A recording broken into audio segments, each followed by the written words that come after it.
you're taking Rabbi.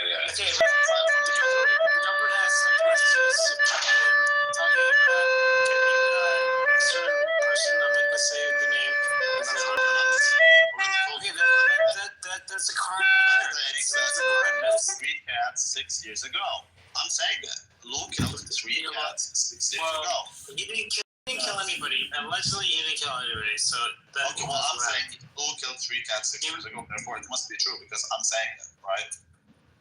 No, but there's text message proof of him.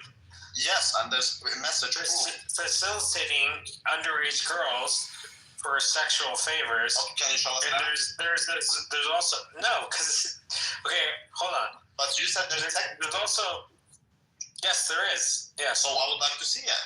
No, but there's no court case. The guy's dead, bro. Okay, but where's the text? But we can't see it. So how did I'm saying. So how do you know it exists? Because that came out in the. Yeah, there is text proof that we cannot see for some reason. No, that came out when they were doing. Again, it came out. It's public information. It's public information. You can look it up. It's okay. Can you show me? When the court case was coming up, I wasn't able to find it. Okay, very very simple. Like I said, it's like there's really nothing. I don't want you to say. I want you to show. Where is it? I'll send it to you. But it's all public information. Like once he died, then all the transcripts and the information came out. So you can read what he said, to who he said it to, when he said it. You know, besides some of the stuff was blacked out because there's politicians. God forbid we show the truth, then we will know that the guy is innocent. Well, exactly. Yeah, but if there's an innocent person who has nothing to do with so why is it redacted then? Why is that? Because they have nothing to do with their implications. So. Oh, okay. That's how you fail to convince people. I'm not convinced. I do think. But that's the way you handle the situation. And I think Elaine is innocent, and she's in prison for a reason because you cannot reach her. Now, because if you God forbid. Wait, why is she? Then she'll be able to disprove the whole story. But why is she in prison? Like, what is she guilty of? She's guilty of trafficking children to nobody. And she was found guilty of it. She admitted to being no client list. She's guilty of being a Jew. She said she was guilty of facilitating minors in a sexual situation, and that's why she's in prison. Bro, I'm just telling you that. Wait, was she trafficking to who? Exactly. To who? Nobody. I've never in my entire life heard of anyone trafficking people to no one, bro. Okay, Elaine is. It doesn't matter. We know what she did, and that's why she. Yeah, we know she trafficked people to no one. Yeah, I get it. Beautiful. No, the only reason she's in prison that you can reach her, that you can't reach her, you won't hear her. Why? This is what I want. I want Tucker Carlson to actually interview Elaine. That would be amazing. I want John King but they won't let it happen. That's why she's in prison. So that doesn't happen. Because if it happens, she will tell you the entire story, and you will see how they did nothing wrong, bro. They're totally framed. Wait, so why is he framed? Think about it. So Rabbi, why is he framed? What's the reason? I'm telling you, it's a perfect occasion for a framing because number one, the guy is a Jew, and so people will believe it. Number two, when it's doesn't matter if he's Jewish. When it's child porn, let it continue. When it's child porn, you can't release it, right? And so then basically we're in a position. But it's not child porn. They were not adult. Like not all of them. Whatever you want to call it, it's illegal. So then we are in a position to say it's true, and we don't have to prove it. Okay, but why? Because we can't release these videos because that's child porn. No, but why? What is the reason behind all of it? It's just there's a perfect opportunity to frame the guy. Good job, Congress, that guy. But why? Just like, why would Elaine's father was one of the most prominent Israeli businessmen ever. He was. Wait, but Rabbi, why would they? I'm pretty sure he has a lot of no reason. David Maxwell was a very important man, so the people are just trying to hurt his Remember, legacy. you're not answering the question. What question? Why would they frame him for no reason? Who said there's no reason? So what is the reason? The reason is it's this whole thing started with Virginia, and Virginia is you know who Virginia is, right? That girl, the one with Prince Andrew allegedly, whatever, in the pictures. Allegedly. So she is a serial false accuser. Like she's a part of the Me Too movement, and she's been falsely accusing a million men. She's like that's her career essentially. And she found an opportunity to do that for Epstein. Again, Epstein was charged for prostitution. He was guilty of prostitution, correct? And that's an opportunity. That's added opportunity for us to say that yes, he's done these things to me, and she got other girls also. Wait, do you honestly believe that? Yeah, because it's financial. Anne Frank. Wait, that is the same. You believe that the same as Anne Frank's diary was fake? He was just joking this time. I do believe Anne Frank's diary, half of it is fake. Not all of it is fake. Written with a different pen. True.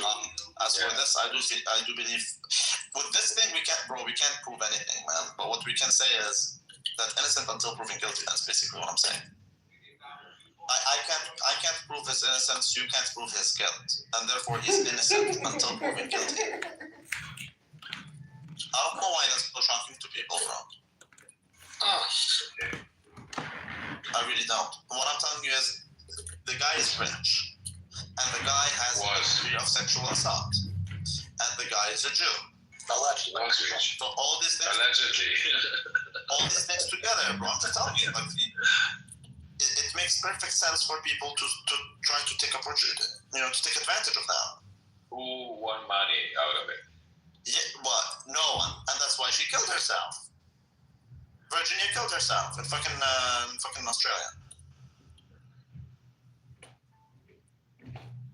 She didn't make a single dime. That's unfortunate. Okay, and she was hoping to, and that's the whole point. But all you guys can offer is hearsay. So this guy said this judge said that, based on what? But can we see it? No, there's text evidence, but we cannot have access to. There's how many, 5, 6 girls teaming up together in order to make money out of accusing this guy. Okay, but that's all we have is their hearsay. So what if I tell you this? I'm gonna get Chaser, Grace, Lou, Eftel, and Dania, all of them to agree with me that no harm has always been raping children in Morocco. That's right. And now it's true. There's nothing wrong with that.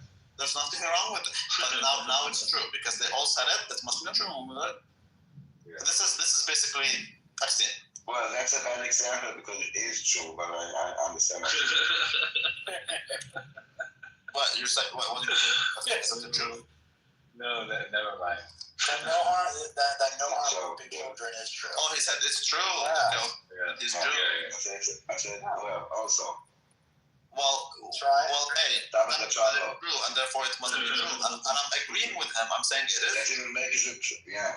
Okay, so do you understand my issue here? Is that just because they say that he did it doesn't mean he did. That's right. So It doesn't mean that but it's not innocent. It doesn't make that he's innocent. That's the point. You're right that he was not convicted, but he was not acquitted also. But he doesn't have to be. He's innocent until proven guilty, bro. Like Well, yes, in a court of law, but Yeah, that's the only court. But he. That's the only court. That is true. Meaning So you are. he didn't have his day in court, not because he was not given a chance, That's the only court. Of course, he wasn't. Yeah, The guy killed himself because this is why he killed himself, because he was defamed in a way that it cannot be repaired.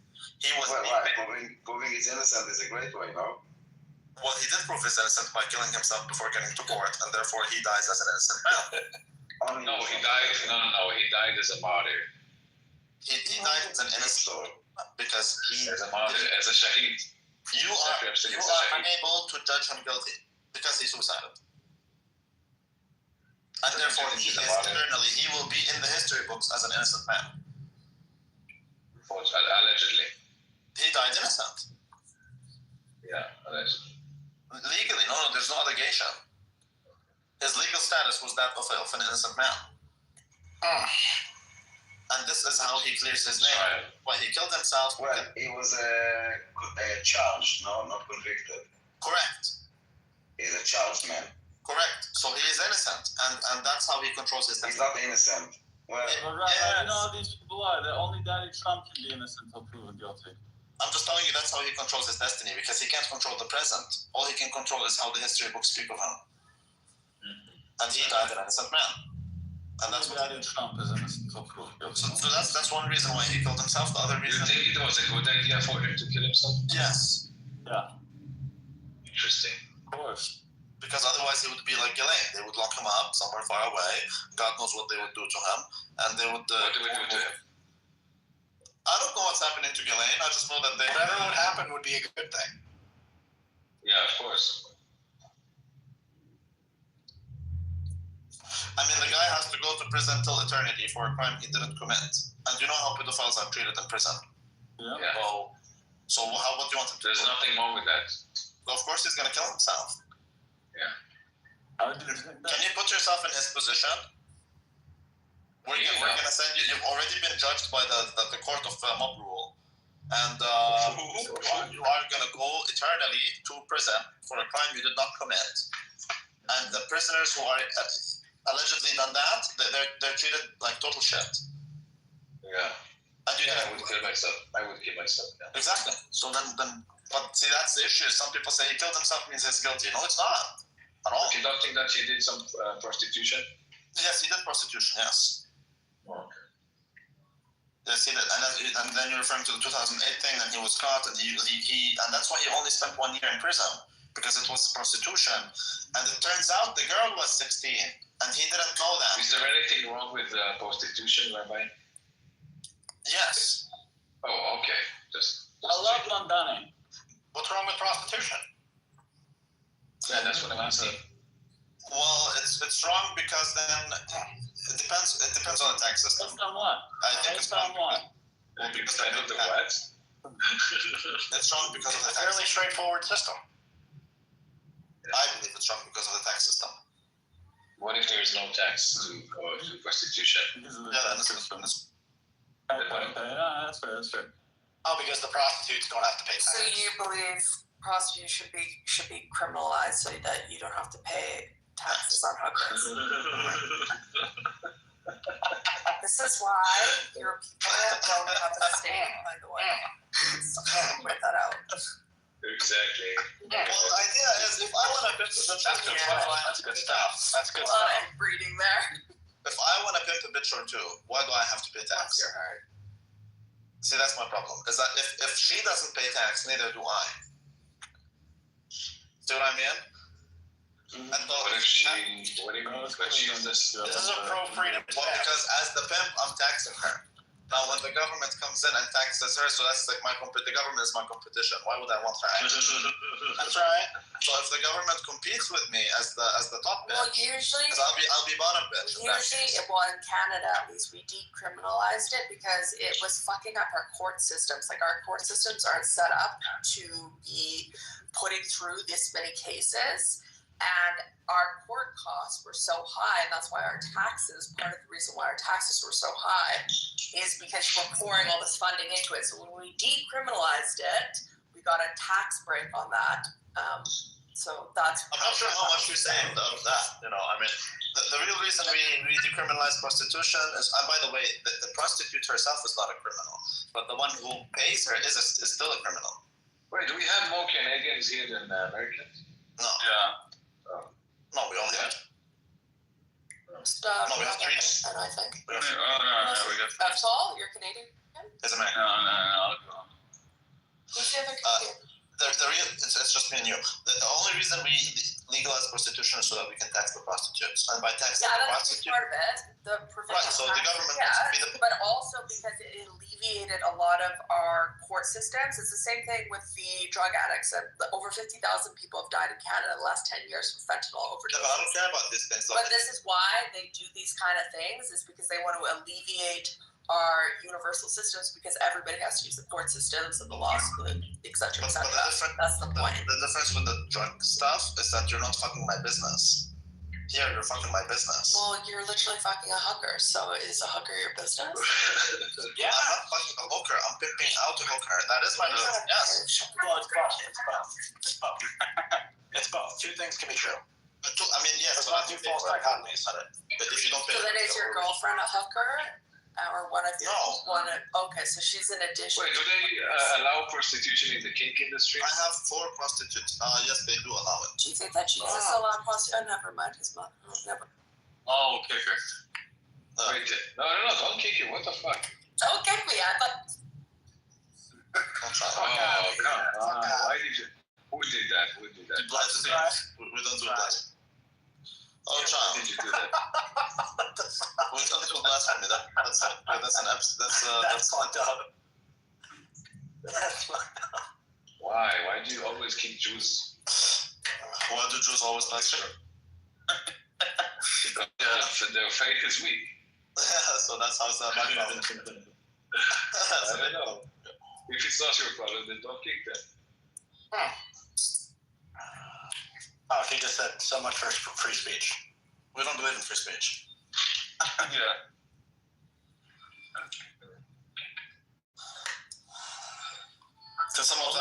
Only things that we like are allowed to be said. Gotcha. That's actually true. That's actually Chase. What's your problem, bro? Why are you speaking so much truth recently? He was talking to Palestine today for like 2 long hours. Chase. No, who is? I don't know. Palestine? He's not even a Palestinian. Oh, a guy called Palestine. Are you talking about the Somali?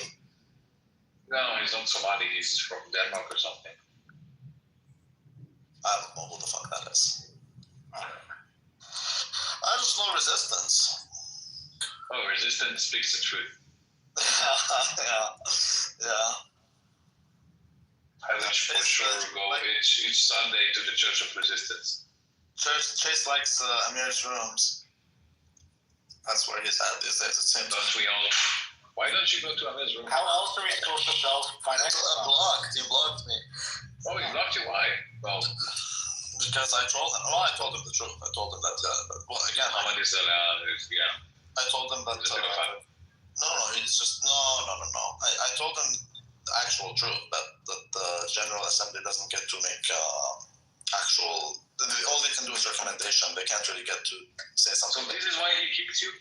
That's why he blocked me. Yeah. Whoa. Yeah, because his argument was that I don't like it when people are disingenuous, bro. I don't care about your political views. I wipe my ass. Wait, the General Assembly of the UN? Yeah, they don't get to. They only can give recommendations. So if a resolution is passed at the General Assembly, that is a recommendation, nothing more. Right. It's not binding. If everyone in the General Assembly passes a vote that you should do A, B, and C, it doesn't mean you should do A, B, and C. It just means that you should, but doesn't mean you have to. True. Right.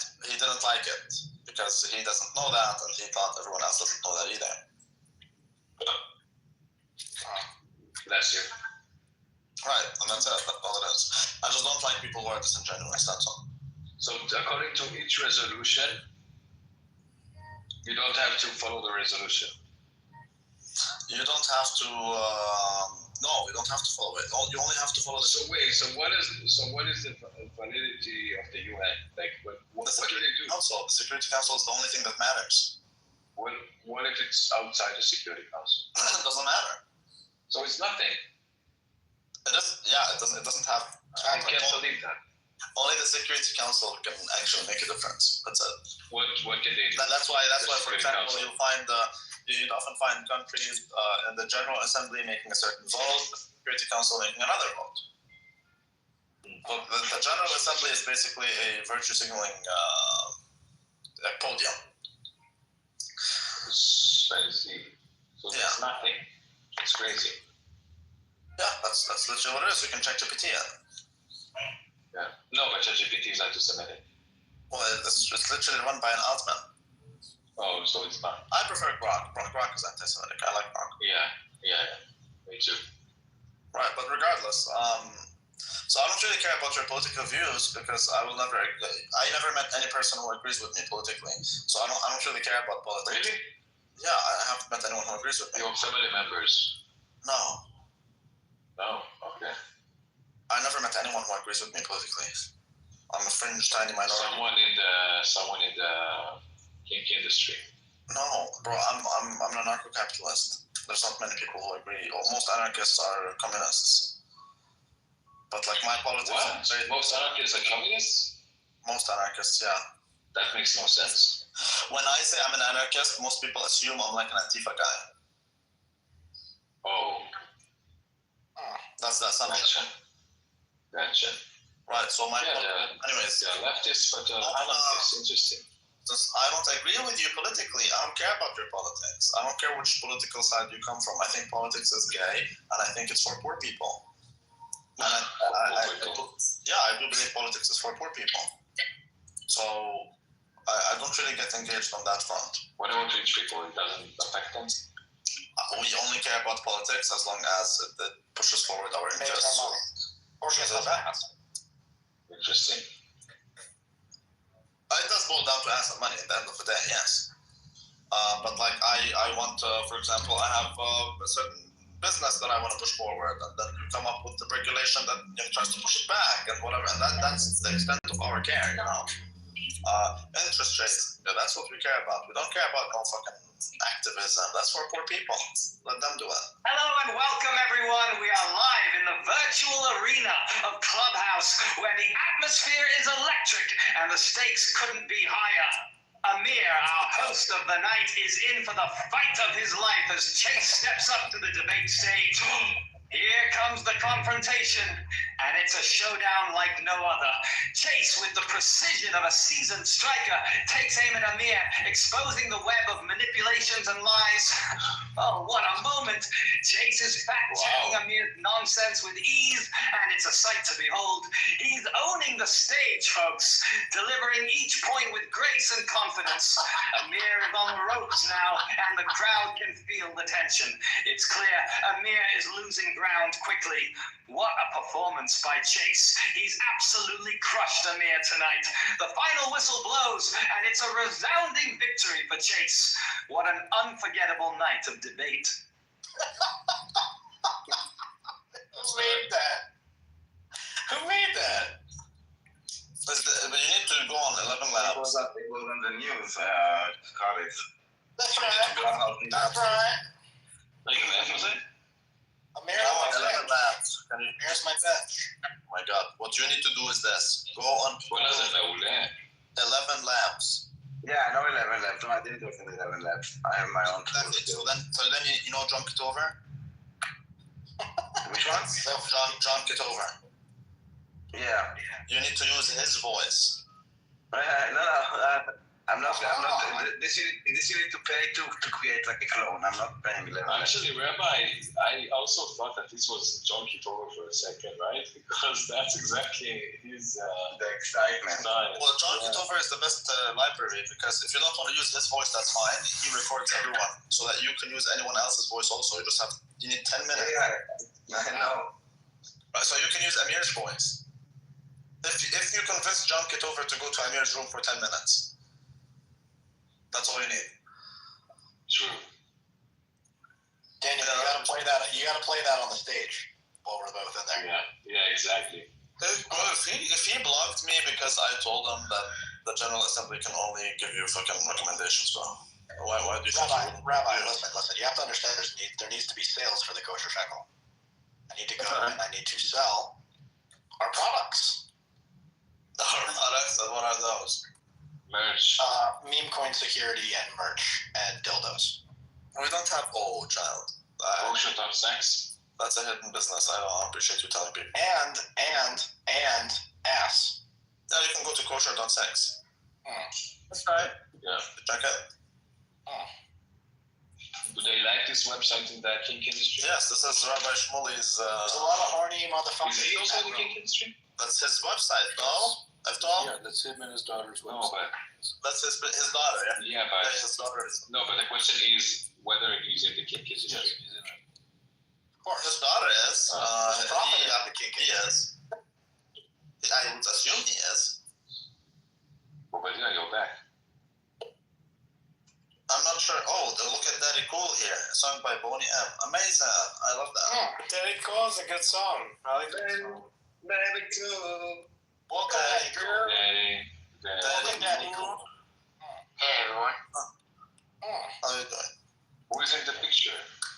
that's I know Baby, what that is. Benjamin Netanyahu. my role model. That's Netanyahu? Mm-hmm.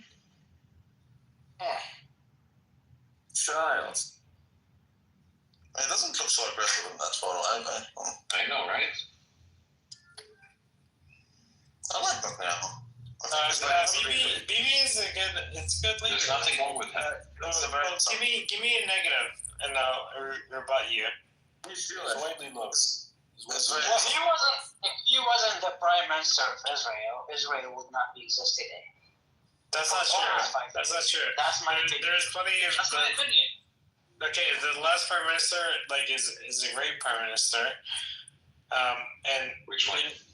they have both been looking out for It was a Israel. rotation. Hello and welcome, folks. We are live on Clubhouse, where the atmosphere is electric and the debates are heating up. Rabbi is gearing up for his third consecutive day of relentless pursuit, seeking passionate souls to engage in a fiery discussion on the timeless principle of innocence until proven guilty. Even if, heaven forbid, the accused has passed away before their trial. And oh, what a twist it is, folks. He wasn't even charged. But alas, the crowd seems less than interested.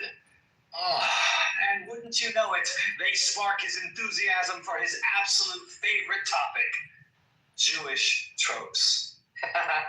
It's another day that ends with a Y here on Clubhouse, and the drama is palpable. Stay tuned, folks, because you never know when the next big debate might ignite.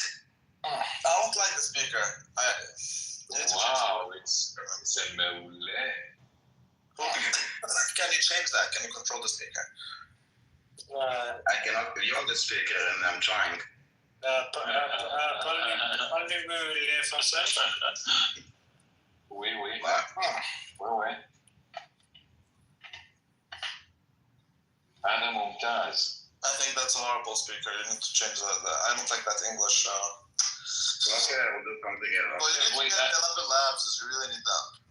Wait, Daniel, is it Google's voice? I cannot talk about this. If we can do it like in WWE type of situation, that would be much better. Wait, what does that mean? Does it mean like a wrestling thing? Like it has to be more excited. Wait, why don't we invite John Kitover to do that for us? Because he can't. He doesn't use 11 labs, but you can use him. I want to use his voice himself. Yeah, but you can make him say whatever you want with 11 labs. But why do we need AI if we have a person? Because AI is where it's at. I mean, AI. why is the world flat? Bubbles, come up. We have a question for you. Let me see if I still have access. Maybe I still have access to 11 labs. Give me a second.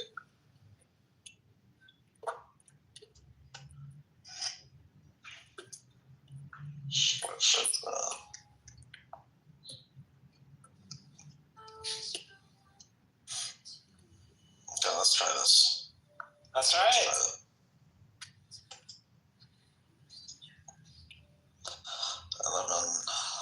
Oops.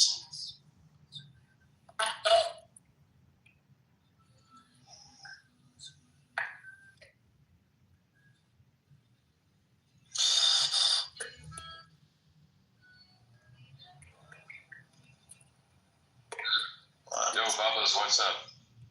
Hey. You're a Jew, right? Mm-hmm. Okay, great.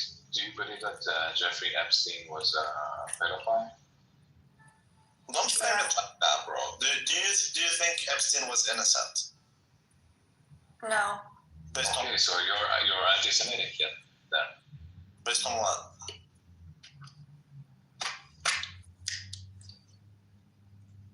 Like, why do you say no instead of I don't know? Me? Yeah.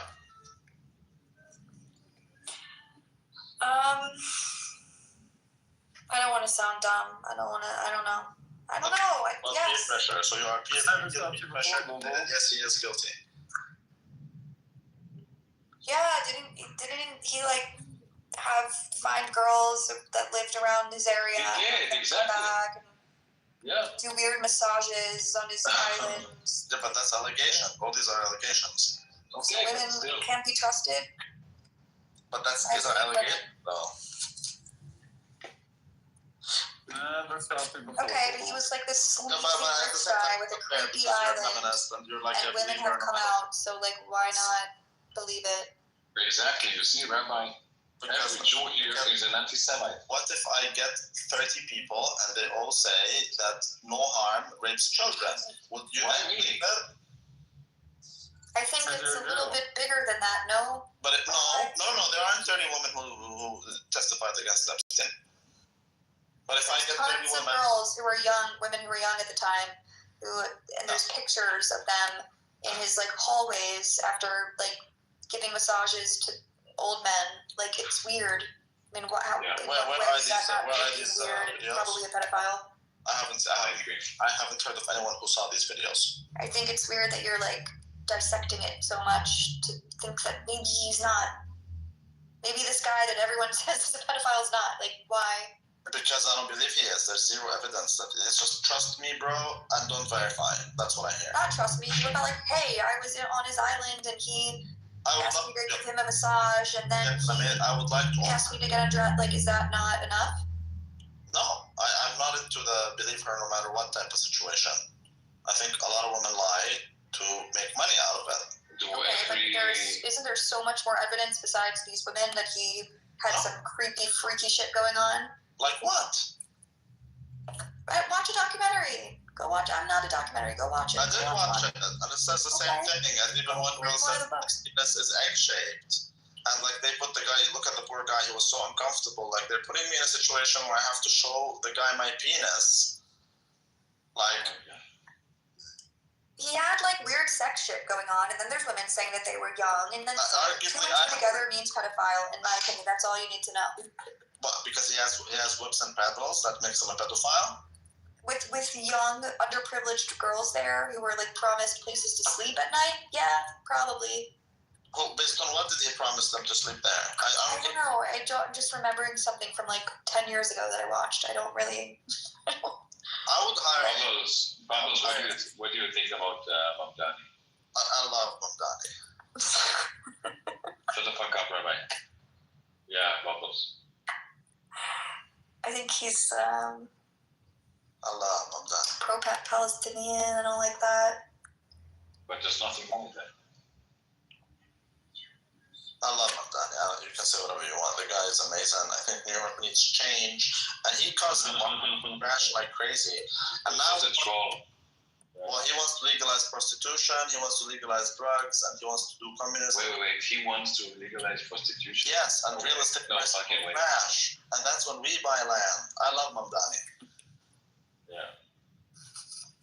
I think he's an awesome Do you guy. think that Mamdani is good for the Jews in Israel? I couldn't care less about the Jews in Israel, bro. Why would I care? I don't know. Why would I ever care about that? Because maybe the real estate in Israel is going to rise as well. But I'm not really looking to buy Israeli real estate. That's too bad. I'm trying to What? I found hold on.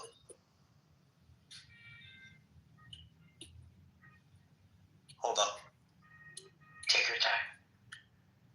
Rabbi, I need your playlist. Oh, bro, I'm gonna 100%. I'm gonna use this shit. 1 second. I could access 11 labs, bro. Is that the anticlimax again with the... It says that he pleaded guilty in 2008 for Again, that's 2008. prostitution.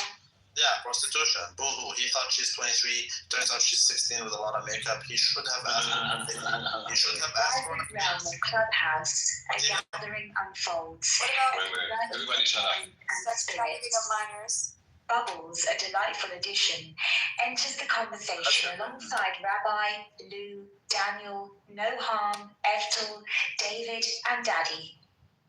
Each participant, a unique thread in this tapestry of dialogue, prepares to unveil the mysteries that lie ahead. The air thickens with anticipation as we stand on the precipice of revelation, ready to delve deeper into the narrative that Sounds like awaits us. Enigma. Can we do point to What insights will emerge? What? you make the speed faster? Like to listen. It's a narration style. Can she speak faster? Continue. And I changed something. So now it will take a second. Good evening, ladies and gentlemen. We are currently live on Clubhouse, where the energy is electric. Joining us in this vibrant conversation are the remarkable Bubbles, the wise Rabbi, the ever-charismatic Lou, the insightful Daniel, the delightful No Harm, the innovative Eftel, the astute David, and, of course, the one and only Daddy. We are on the brink of uncovering some fascinating insights, so stay tuned as we dive deeper into this enriching dialogue. You may continue. Hold on. Wait, Daniel, does it need to listen to us to? No, I just gave him the name and he made up all the compliments. Oh, but before that, when you talked about Epstein, did it listen to us in order to? Or No, I wrote him. I just wrote him. Did I say Epstein? I think I wrote innocent or not innocent. I didn't write innocent. Right. Virtual Clubhouse, a lively conversation was about to unfold. Oh no, I don't like this one. Bubbles, the vibrant pop diva, joined Rabbi, a wise figure with calm insight. Hey everyone, what's the scoop today? I can't wait to dive into the drama. Bubbles' excitement filled the room as Rabbi adjusted his glasses, preparing to share some knowledge. Bubbles, welcome. Today, we explore the mysteries of life and community. Are you ready for some profound insights? You sound gay. The other members leaned in, intrigued by the rabbi's words. Bubbles bounced in her seat, eager to contribute. Absolutely. Let's make it fabulous. It's not just the first topic. Rabbi smiled, sensing the energy. We shall begin with the importance of connection. In these times, it is vital to support one another. Bubbles clapped her hands, her enthusiasm infectious. Yes, let's spread that love and light. Who's with me? The room buzzed. The conversation Yes, let's spread the love and light. Yeah, it's annoying. It's annoying. Who's with me? It's annoying. It wasn't funny. Who's with me? We are all with you. We are all. No, I'm not. He's not with you. Most of us. I want you guys to listen to this, okay? Listen. Let's do a survey. Who's with Bubbles? Hold on. Listen to this. Listen to this. She's Rabbi Fubo. She's my bubble. Listen to this. Shut up. Hold on. Here we go. Open this up. Open it up, motherfucker. Open, motherfucker. Wait. Okay. There we go. This is all allegations comes from Virginia, who is a professional false accuser, one who killed herself after receiving $0. All the other girls had similar incentives and aspirations as she did. Orphan. Talk about the glowing voice. Epstein, may he rest in peace. Lived children from the youth. Difficult their education, provides all even paid for their children facilities. All that he did was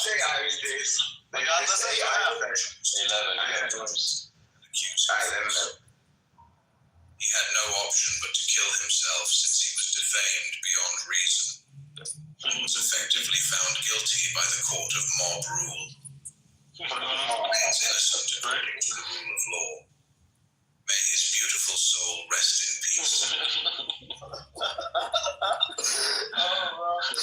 So that's a bad Andron voice. Let me change it a little bit. One second. I'm gonna change it to the because there's.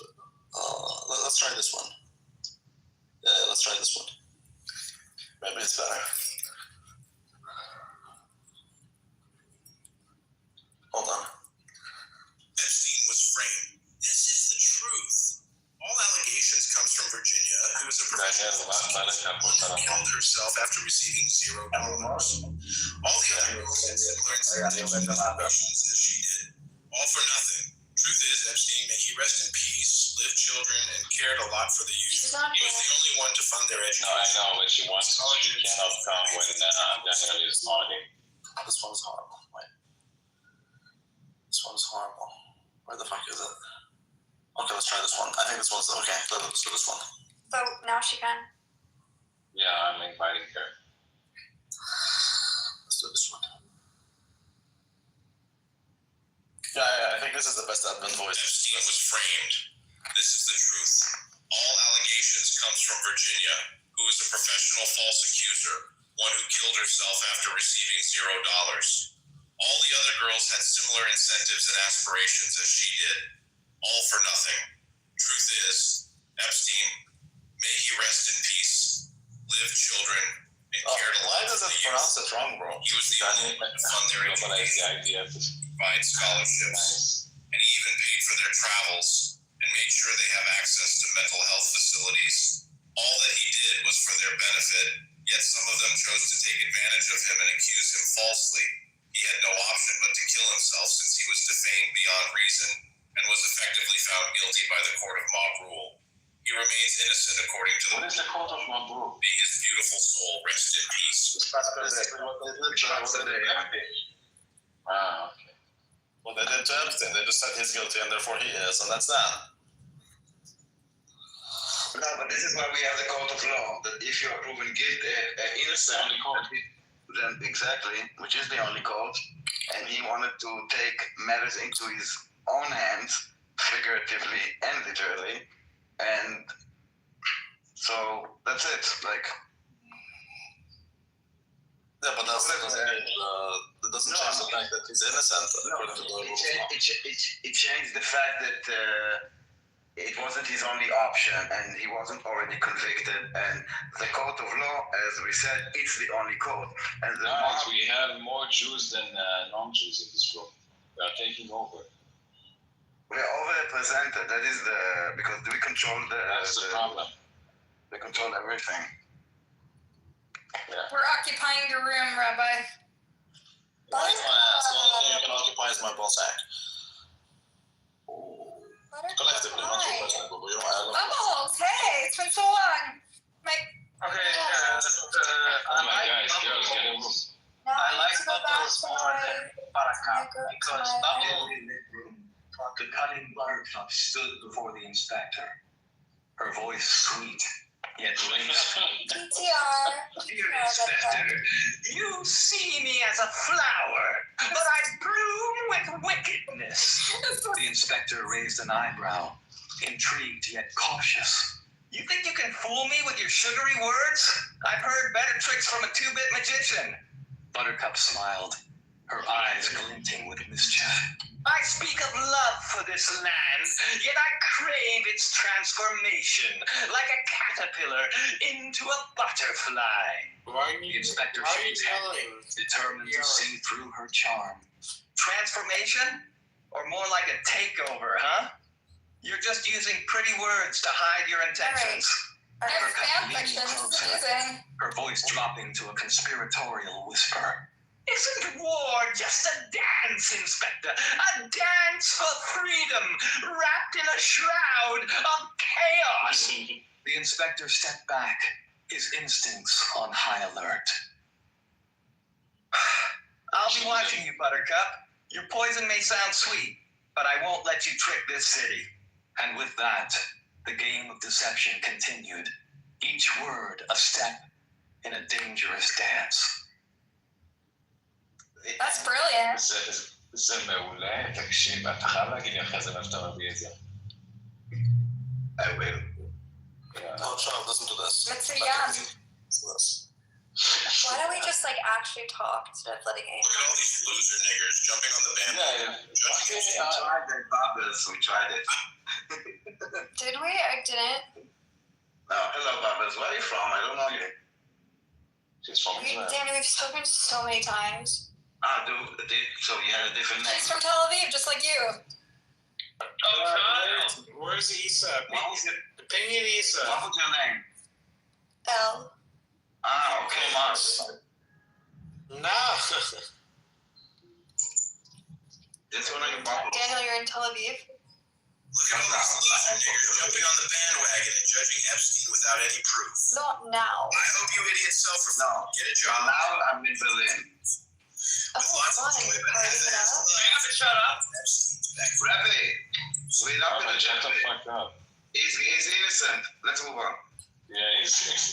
Well, listen to it. Look at all these losers jumping on the bandwagon. Convince us. We are. I hope you idiots self-reflect. Get a job and lots of joy, but half-assed love. Fuck off Epstein's back, you pedophobes. We just words at this point, Rabbi. We just hear words at this point. It's not even like. We believe you, Rabbi. Yes. You don't have to believe me, you have to believe the courts. Yeah, and I'm sure that one day you will find people that will be willing to kind of have this long debate. But they did. 2 days ago, I raped a room for 3 hours. This is why I know that you're there for 3 days on this topic and no one wants to engage. Oh, you saw it? I heard it. I went and I heard it. And you don't want to engage. Black people love to engage. Black people actually engage on this topic. Wow, that's racist. That's racist. But Nothing wrong with that. The only time they get engaged. If you go to a black room, and if you put the title Epstein was innocent, only black people will show up anyways. I see already now that the pro-parties spread on Mamdani that his father is an Epstein. Because of Wikipedia, his mother was married to an Epstein up to a year before he was born or something like this. Oh, so they're saying he's a crypto Jew? I love most of them. I don't know. No, well, she's not a Jew. It's probably the mother. Tuckerman's wife, his wife. But I think many people he posted something about there was an anti-Semitic swastika, and he posted something on Twitter that as mayor he will find anti-Semitism, and so-called pro-Palestinians lost their shit. Already he's being paid and already works for the shits. He's already owned. Well, he was owned by the governor, so he really used to it. It's alright. I'm sorry. That's right. Yeah, you wanna make us talk like you, Rabbi? Shame on you. That's right. Yeah. Chase isn't as a mirror, so I'm just saying that's right over and over again. These are the Yeah. You know who rented that's right. That was your friend. Rabbi, isn't it Rabbi's trademark? I think he rented it. I don't know. I didn't start singing until he started singing it. I don't know. Well, what are you talking about? That's right. So Chase isn't a mirror, so I'm saying that's right over and over again. That's a guy called Cowboy. דניאל, שלח לי הודעה. איך אתה עושה את זה? אני שולח לך את האירוע. יאללה. יכול להיות שאתה צריך VPN אבל. Why do you talk about him like that? That sounds Sorry. I'm speaking that monkey language. Yeah. אז אני יודע מה זה של ה-AA סטודיו? לא, יכול להיות שזה יעבוד. היה חלק מהדברים שתצא בארצות הברית, אני לא בטוח שזה. נראה שזה אתה לא טוב. Some of the things you need to be in the United States, but this one. What? Okay. Bunch of Hebrew niggers in here.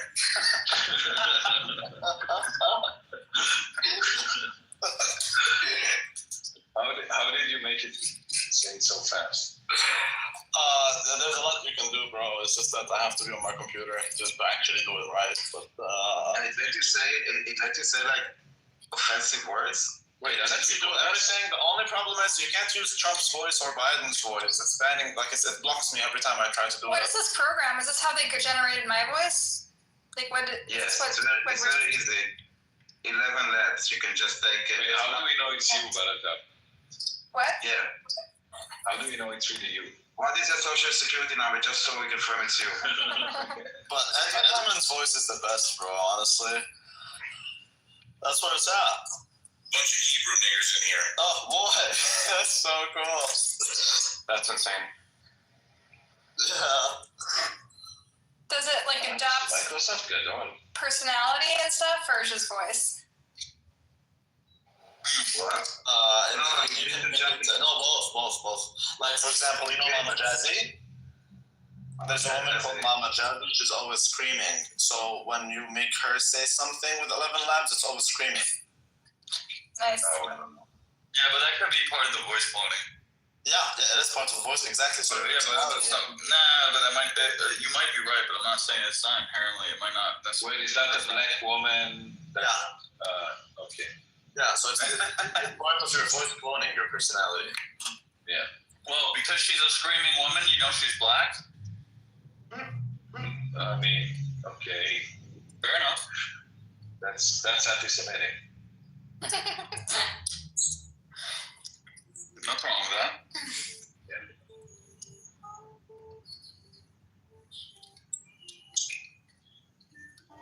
Oh. Yo, I had a question about the title. Kathy Wood. Nobody cares about Kathy Wood. We're talking about that every episode. I was only saying because that's the title. Yalla, Rabbi, Tisla. Buttercup is more obsessed with herself than the average Jew. No Harm probably finds this to be anti-Semitic. Don't care though. Eat my ass. Is this John Kitover? Whose voice are you doing? That's John Kitover, yeah. It's great. But if you're the other one you had sounded more like him. Which one? Okay, let's try. Okay, let's try this one. Try Amir's voice.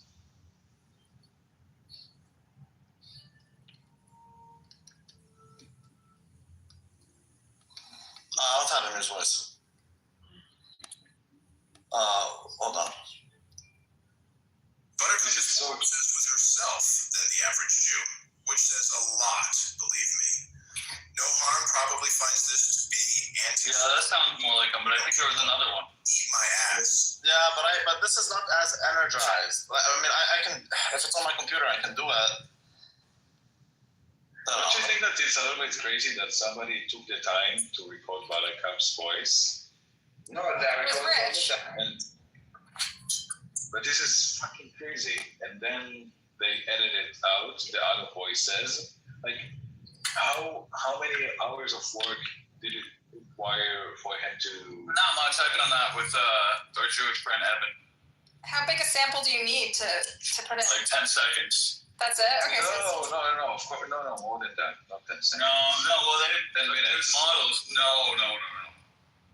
No, dude. There's models where you need like 10 to 12 seconds. Has anyone heard it yet? Did you? The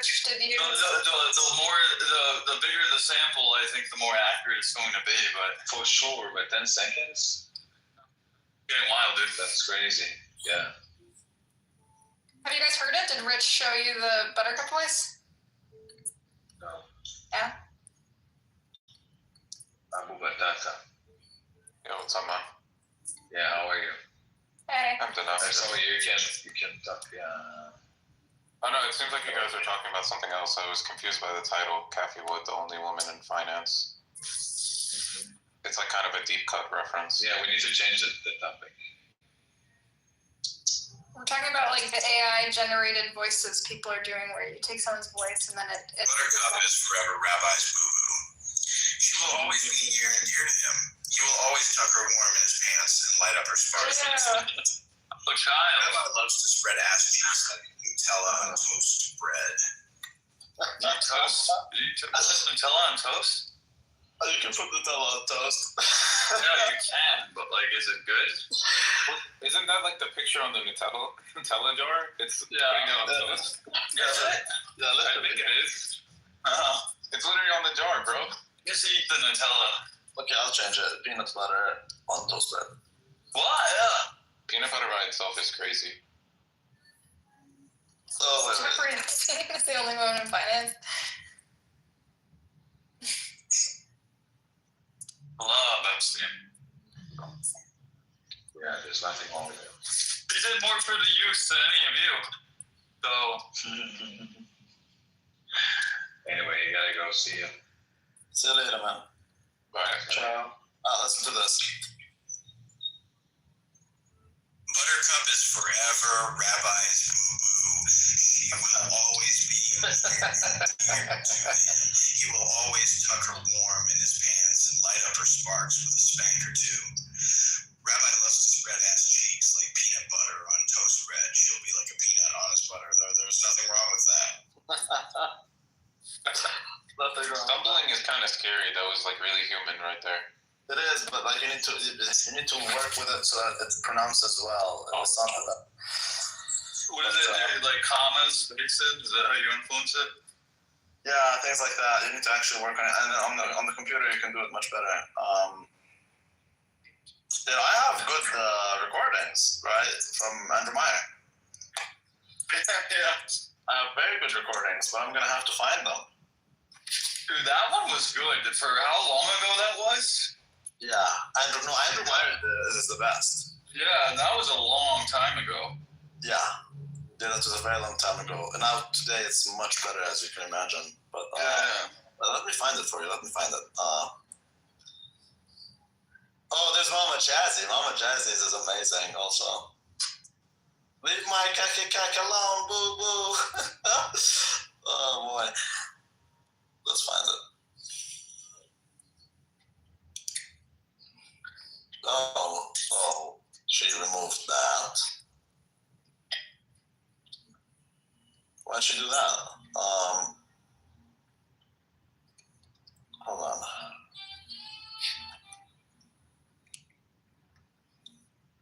I was relying on fucking Isabel's chat history.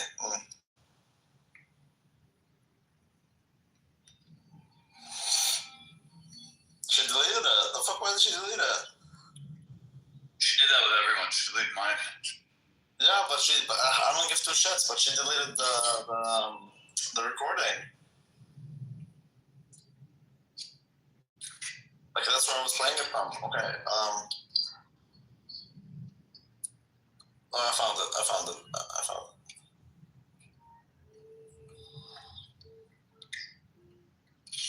I found where I will find it, basically. Is that it? So, recently, Rabbi, or Randall McDickerson, my FetLife account on Telegram. I have you know that this is an invasion of my privacy, and it is indeed punishment. Wait, why did it stop? Well, that's not, hold on. That's not the one that I really want. Hold on. Where the fuck is it? Man, fuck Isabel. She deleted it. It was golden. Why would you do such a thing? Didn't you use Diego's account to do it? Wasn't it? Shouldn't Diego have it? No, you can't save it like that. Hold on, let me try to see if this guy still has it. Wait. He might have it. He might as well have it. Fucking Rabbi was telling Andrew Meyer about the dangers of cuckoldry and wife sharing while I was sitting right there. Like, hello? Leave my cuckold alone, bitch. First time I opened my legs, I got pregnant. Then I opened my relationship and he ran away with a dumb hoe. Ain't there nobody taking my sucky cuck away from me, boo-boo? Y'all be racist to me like I'm a National Geographic motherfucker. From Rabbi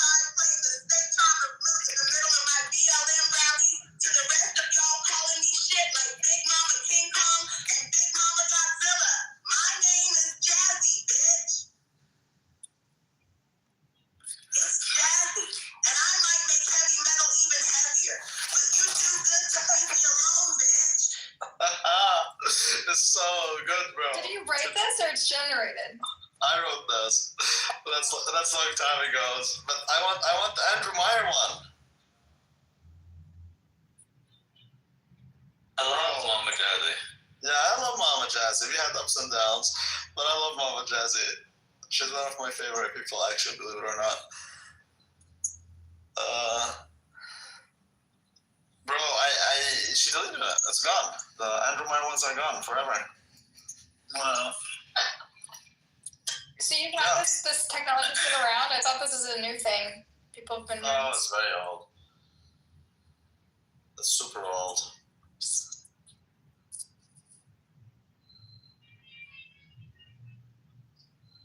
What should I do if they're saying incriminating shit with my voice? Should I do anything about it? Should I report it, or it just doesn't matter? It doesn't really matter. Do you want to see what Andrew Meyer said? I mean, I can't have the good ones, but I have the latest one he shared. That he said, or you said, or the computer said? He said. Oh. I think the best you can do is sue them for defamation. Oh, it's impersonation. How do I track these people down, though? We know Rich is a Jew from Texas, that's all. It's really like hard when it needs to be on the regulation. It will be very hard because it's so easy for people to do it. It's so hard to track them. I don't think the police will do the investigation for those things. The hard thing is to prove it, and you would have to spend a lot of legal fees if you really were committed to doing it. Listen to this. Yeah, to your point, regulations they haven't caught up yet with AI. Wait, before you play. Yeah. And there's a criminal charge, which is like impersonation, but she will not get out of, maybe the guy or whoever does it will be punished, but you will have to spend a lot of time and effort. You will not be, I don't think it will be compensated with something significant. I'm not looking to be compensated. It's just, Rich is a little out of control, and he basically took this pro-Pally girl's voice and made her say a bunch of anti-Semitic shit, and then sent her a recording and threatened to send it to the FBI. And so I think I'm just going to start an FBI cybercrimes unit file first, so that if he tries to send it to FBI, then he's literally just providing evidence. Well, you can have a stronger case for harassment. I just don't think he would actually send it to them because it's a bigger crime to impersonate someone and to file a false report, than it is to... Is it obvious impersonation, or is it is it how do you call it, a joke, or is it actual people believe that it's you? I actually haven't heard mine, but there was someone told me a girl got looted left. He said. This is like Epstein all over again. It's like Rabbi now did what's his face, but we all knew that he's playing John Kitover. We didn't think that now he joined the conversation, even though he did it, He wasn't impersonating him or creating an account, you know what I mean? We all knew that. It is an impersonation still, because you're basically trying to. It depends on how you use it. But it was in a conversation about 11 labs, and we all it depends on the context. So the question was, it used to impersonate you, or to make people believe to cause harm, to cause harm. So what he did with this pro-Pally girls, he recorded her saying anti-Semitic stuff and said this is going to the FBI, and so she got off the app. And so I don't really think that's a plausible thing, just because filing a false report with the FBI is a much bigger crime than saying some pro-Pally shit on an anonymous app, So I'm seeing that there's a few explicit state regulations against using false impersonations through AI. So it depends on the state you're from. I've seen New York, Tennessee, California, and 3 other states that explicitly ban this and criminalize it. There might be federal laws too. Federal, let me see. It says on the federal side, it's the right of wait, no, that's state law. Where's federal? Do you guys see a phone symbol on my, or what's up? Yeah. Federal wise, it's only proposed right now. Nothing has been signed off. Oh, I don't care if it's chosen or not. Abdullah Simpson. Oh, Abdullah Simpson. I love Abdullah Simpson. Simon got, he got pissed. He got shredded today in a room. He got shredded every time he interacts with people who know anything about Iran. What happened? Simon, do you want to share? Is it Ayn Rand related or is it another type of shredding? Yeah, of course. Yeah, okay. Well, in a way. It's always the same thing with Simpson. Always is objective. It's always the same. Yeah. He's the best. Look, he's the best subjectivist I know. But someone basically, I think, what were they saying? He ran away. No, I think he really was kind of hurt by this one. Why? Because it made him dumb. Bro, but his arguments aren't like, I love Abdullah Simpson, but the truth of the matter, bro, is if you're gonna die on that Ayn Rand hill, bro, you're not gonna have a good time. It's just that simple. I get it. So what was the argument that made him look down? What is it? I didn't even argue with someone asked him. Or who was it? First things first. No, some guy. I don't know who he was. Never. Maybe I've come across him before, but not someone that we know. Yeah, he said something along the lines of like, if you don't observe, how did he say it? He basically asked, are you required to observe something for it to exist? Something like that. Simon said yes. So you're required to observe something for it to exist. That makes sense. I'm butchering how he said it. I'm butchering. No, but that makes sense. That does make sense. That's something that is something Simon would say. Yeah, no, exactly. Because the Ayn Randian view doesn't understand difference in time. Like they treat time as if it's like a point right now, like this point. But like, what if it's something that I will be observing tomorrow? Well, it will come into existence, right? Well, and the guy, I'm butchering. I'm just going to come up with a separate example. So the guy says, okay, so if you need to observe the rock in order for the rock to exist, then after you die, does the rock no longer exist? It was something. It was a very similar thing to that. Simon couldn't really back. Well, see, Simon is retarded then, because the way Ayn Rand would tackle that is she would say, when I die, I no longer exist, and therefore I cannot observe.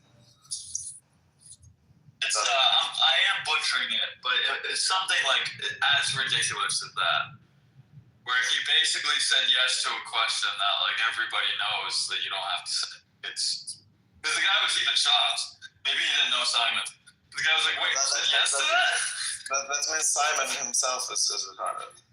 Because again, Ayn Rand would easily. I don't think he's retarded, dude. I think he knows that there's flaws in his views, but he. Like, for some reason, for him to acknowledge that there's a flaw, he thinks the whole thing collapses, which, I mean, in his sort of view, it sort of does. In his sort of view, it does, but I don't... It does collapse, but he didn't represent Ayn Rand's view as well. Because as I told you, again, I want to bring him back in. Because he'll remember exactly. But you know he's not going to. Hey, hold on. Lou, be nice. I love Simon. Yeah, but he's nice. I even sent him a message on Instagram because I kind of felt bad. Nice, okay. That's cool. Nice. Yeah, I said, you know, you're my favorite subjectivist. Yeah, he is my favorite subjectivist too. But how many people are your subject, like, in the scale of 1 to what? My God, Bobadilla's drunk, bro. Do we kick this in again? With a scale of 1 to what? So, what's the scale, David? No, Lou, you're giving him like a scale. Come on. Like the scale of like 1 to 1. Abdullah Simpson, I like him. I think he is hardcore programmed. Okay, he is someone who is programmed, and I've met a lot of those in my life. And that's totally fine. But the issue then is, again, in this case, if what you're saying is true, then he misrepresented Ayn Rand. You know what I think? I might be butchering it, but I think I won't get into personal details, but I've talked with him about this. I think his life was going down a path that wasn't so good, and then he found objectivism, and he really did turn his life around quite a bit. I think that's why he's so attached to it. I'm not a psychologist or therapist, bro. I'm just a clubhouse troll who sometimes spews wisdom. I'm telling you. No, because I'm just saying, because we both had a similar, like, he was an athlete, I was an athlete, both of our careers ended short. And he was really trying to get me on this. Yeah, Like, Remy was not an athlete. No, of course not. But he could be a pro golfer.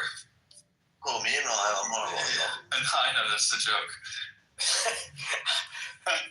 he is a golfer. I've seen Remy. I can't even hold the stick. What do you call it? I don't know what to call it. The club.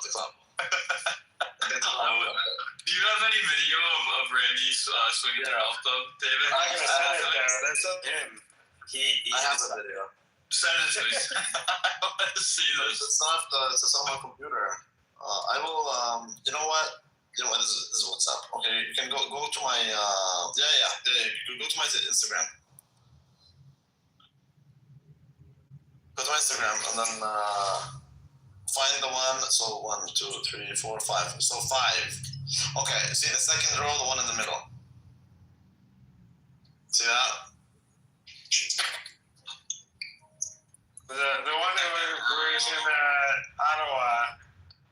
Yeah. With Rick, that one? Yeah. And then you scroll. Oh, there it is. The last 2 are videos. He tried. He tried. You give him like an A for trying that. Yeah, I'm so glad, bro. Yeah.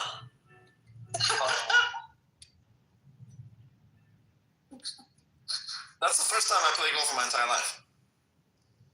The second one, wait, no, you hit it up to. Yeah, I thought I smashed Assumption or Dude, can you hear me in the background? I was laughing. I should have laughed, but I didn't laugh in the background. Yeah, I'm very bad. Yeah. Bro, I'm not a sports guy in general. Like, I play volleyball, I play soccer defense. I'm good at defense. That's about it. Like, I'm not a sports guy. I'm more of a math guy. Yeah. Yeah, it's never been something that I. Anyways, that's why I've done the Simpsons. See, that's my strength, is that type of stuff. Well, CM was there. CM, do you remember what the guy was asking Simon? That he got in Fatima's room? Yeah. But this guy's retarded, bro. No, but CM was there. The guy, JCC or whatever his name was, asked Simon something, and Simon said yes to it, which was like amazing that he would say yes to it. Yeah, but he always gets shredded, bro. I'm telling you. The Ayn Randian philosophy cannot understand difference in time. They don't factor it in. It's like a computer. You're working with a computer that doesn't factor it in, bro. There's nothing. Dude, I'm not on the Ayn Rand. Reality is what it is. Therefore, reality is in the now. There is nothing called tomorrow. He was asking something like, it was something along the lines like, do you have to observe something for it to exist or something along? Yes, well, I understand that. No, I'm answering CM in the chat. So since everything must be in the now, you have to stick to that with them. You can't talk to them about future things or things. For example, I told him a million times, do you believe that, because if you believe reality I don't think he was trolling, dude. I know you're talking to this guy, so, bro. Look, the Ayn Randian philosophy believes reality is what it is regardless of perception. However, do you then believe that perception doesn't lead to reality? No, he doesn't, because he cannot factor in future. He cannot factor it in. So I ask him, okay, what about inflation? Because expectation leads to reality. When people expect an inflation happens. Fact, ChatGPT it if you'd like to. So how do you factor that in? Well, he doesn't. To him, it must be in the now. Okay, so then let's limit things to the now. Hold on, but I have to allude to it. Huh? I'm just telling you how it is with Ayn Randians, bro. I don't care about Simon. I care about Ayn Randians, and he tries to adopt that philosophy. So he then must therefore fall into that camp where there is nothing. There's the now. But I'm more interested in where people expect inflation and like that's not an absolute. Yeah, that's fact. Yes, it is. Yes, it is. Because when people expect an inflation, they start behaving as if there's an inflation that's coming, and therefore that creates an inflation. And the more people believe. But if that's a fact, then you should be able to reverse it. You should be able to say, well, people believe that the market's just going to be good and it'll never crash. It should never crash. Like, Yes, exactly. If people believe that the market will be good. Maybe that can apply to like financial markets, but that's it. That doesn't matter. That's still reality. It could be a reality, but if I expect the wrong if you're making a statement that reality is what it is regardless of perception, well, it's been refuted. I can refute that just by relying on the markets, and we don't even need to go there. I can just, because he doesn't understand markets, but he does understand inflation. So then you should know that an inflationary expectation does lead to the materialization of these expectations. It's just what it is. If people expect a deflation, then a deflation is what will happen. But when you say that, it's like that's a very what percentage of people? Is it 51% of people? Like, it doesn't matter. It's an aggregate. We aggregate these things. There's even a formula for it. But like these things are aggregates. Doesn't matter. Yeah, but what? It still changes thing. It still does refute the idea that reality is what it is, independent of all perception. That's a false statement. The only way it can be real is if you limit us to the now, which is what they do. So right now, expectation doesn't yield results. Results are what they are, and we build expectations based on them. And that's kind of the camp he falls under. But he is unable to think in terms of 1 year, 2 years, whatever. So when he says whatever thing you said about the future, I forgot what you mentioned. But do you have to expect or whatever something for it to exist? Do you have to be able to do you have to see a rock for it to exist, or do you need to observe it? Look at the Dreadful's PTR.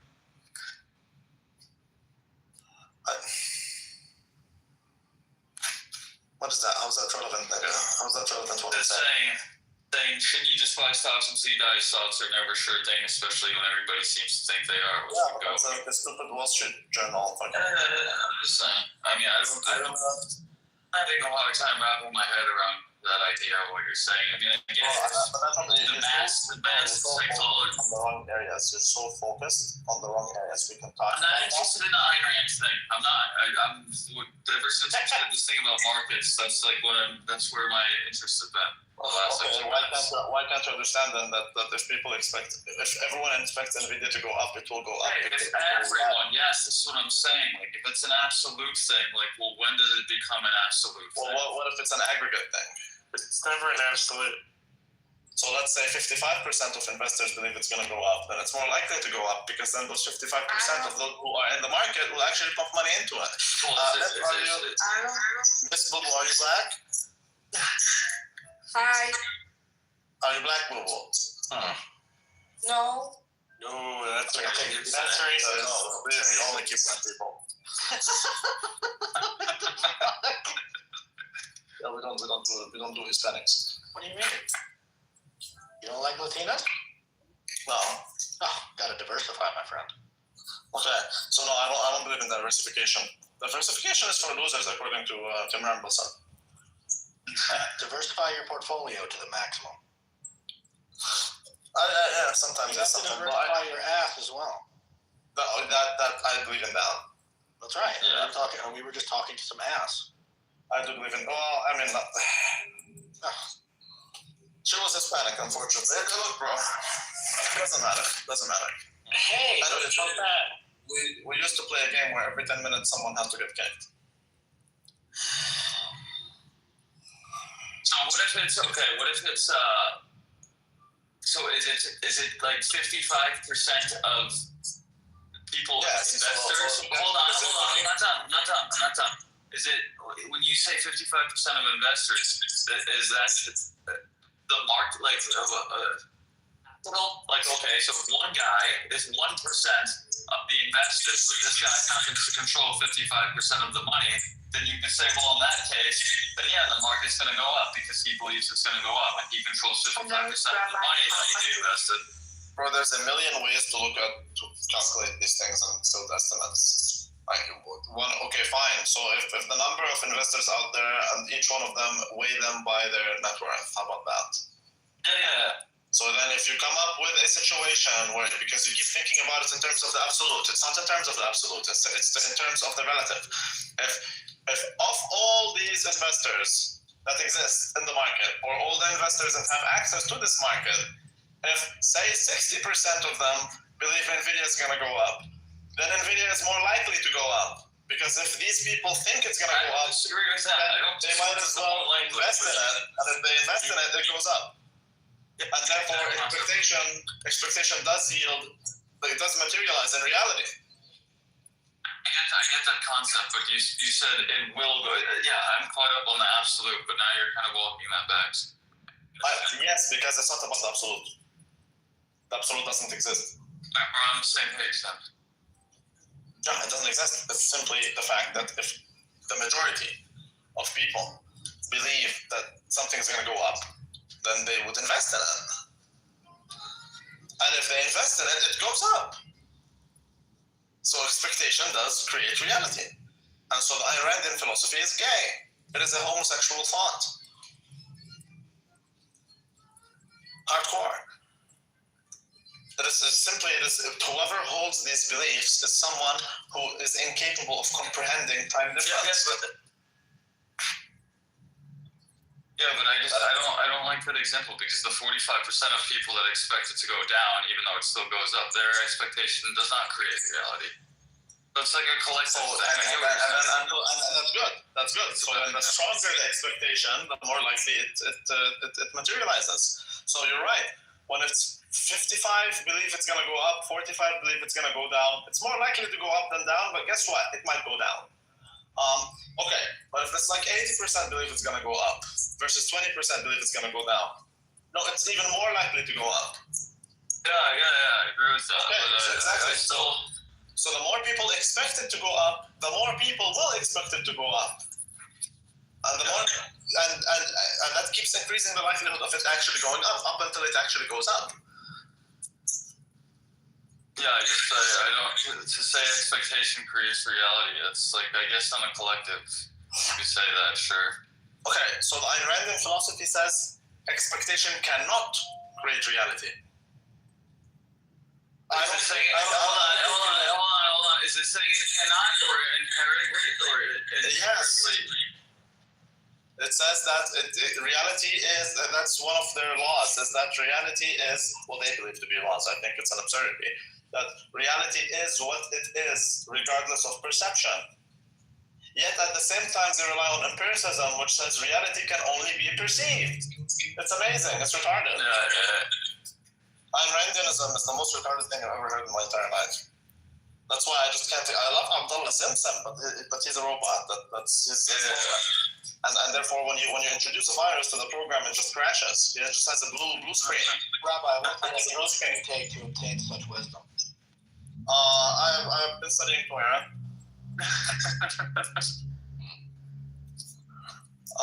But every time you talk about these things to Simon, he has a crash. It's a blue screen. So, but if you understand his philosophy, it's so easy to dismantle. So, for example, he says that violence, because he's a libertarian, he believes in the non-aggression principle, right? Yeah. I'm a libertarian. I also believe in non-aggression, but I see it differently. I believe in non-aggression in the sense that the government should not aggress against me, but I don't mind people aggressing against one another. Okay, he doesn't have that belief. That's fine. Diversity is our strength, right? That's fine. But he believes that it is only considered aggression if you initiate it. Which you can't define. You can't even define. He can't define what initiate means. So in other words, if Chase or Grace tries to kill me, I have the right to lynch that nigga. And then I'm asking him, okay, so then I get to kill Chase or Grace. And he says, yes, because that's not aggression. he is the one who initiated it. I'm the one who completed it. I'm like, okay, that's beautiful. Right. Do you believe in property rights? Yes. Do you believe taxation is theft? Yes. So what about tax evasion? Oh no, tax evasion is not okay. Tax evasion because you're breaking the law. So okay, then you get your morality from the law. Tax evasion is okay. Well, I know, of course it is. But he says it's not because he gets his morality from the law, but he denies that. But yes, he does. He gets it from the law because his only argument is that it's illegal. But bro, but I'm not initiating the violence. He initially said that. He said that you are initiating violence by stealing. But I'm like, no, I'm regaining what is mine. The government stole my money, and now I'm regaining it. And I'm not letting them steal the money.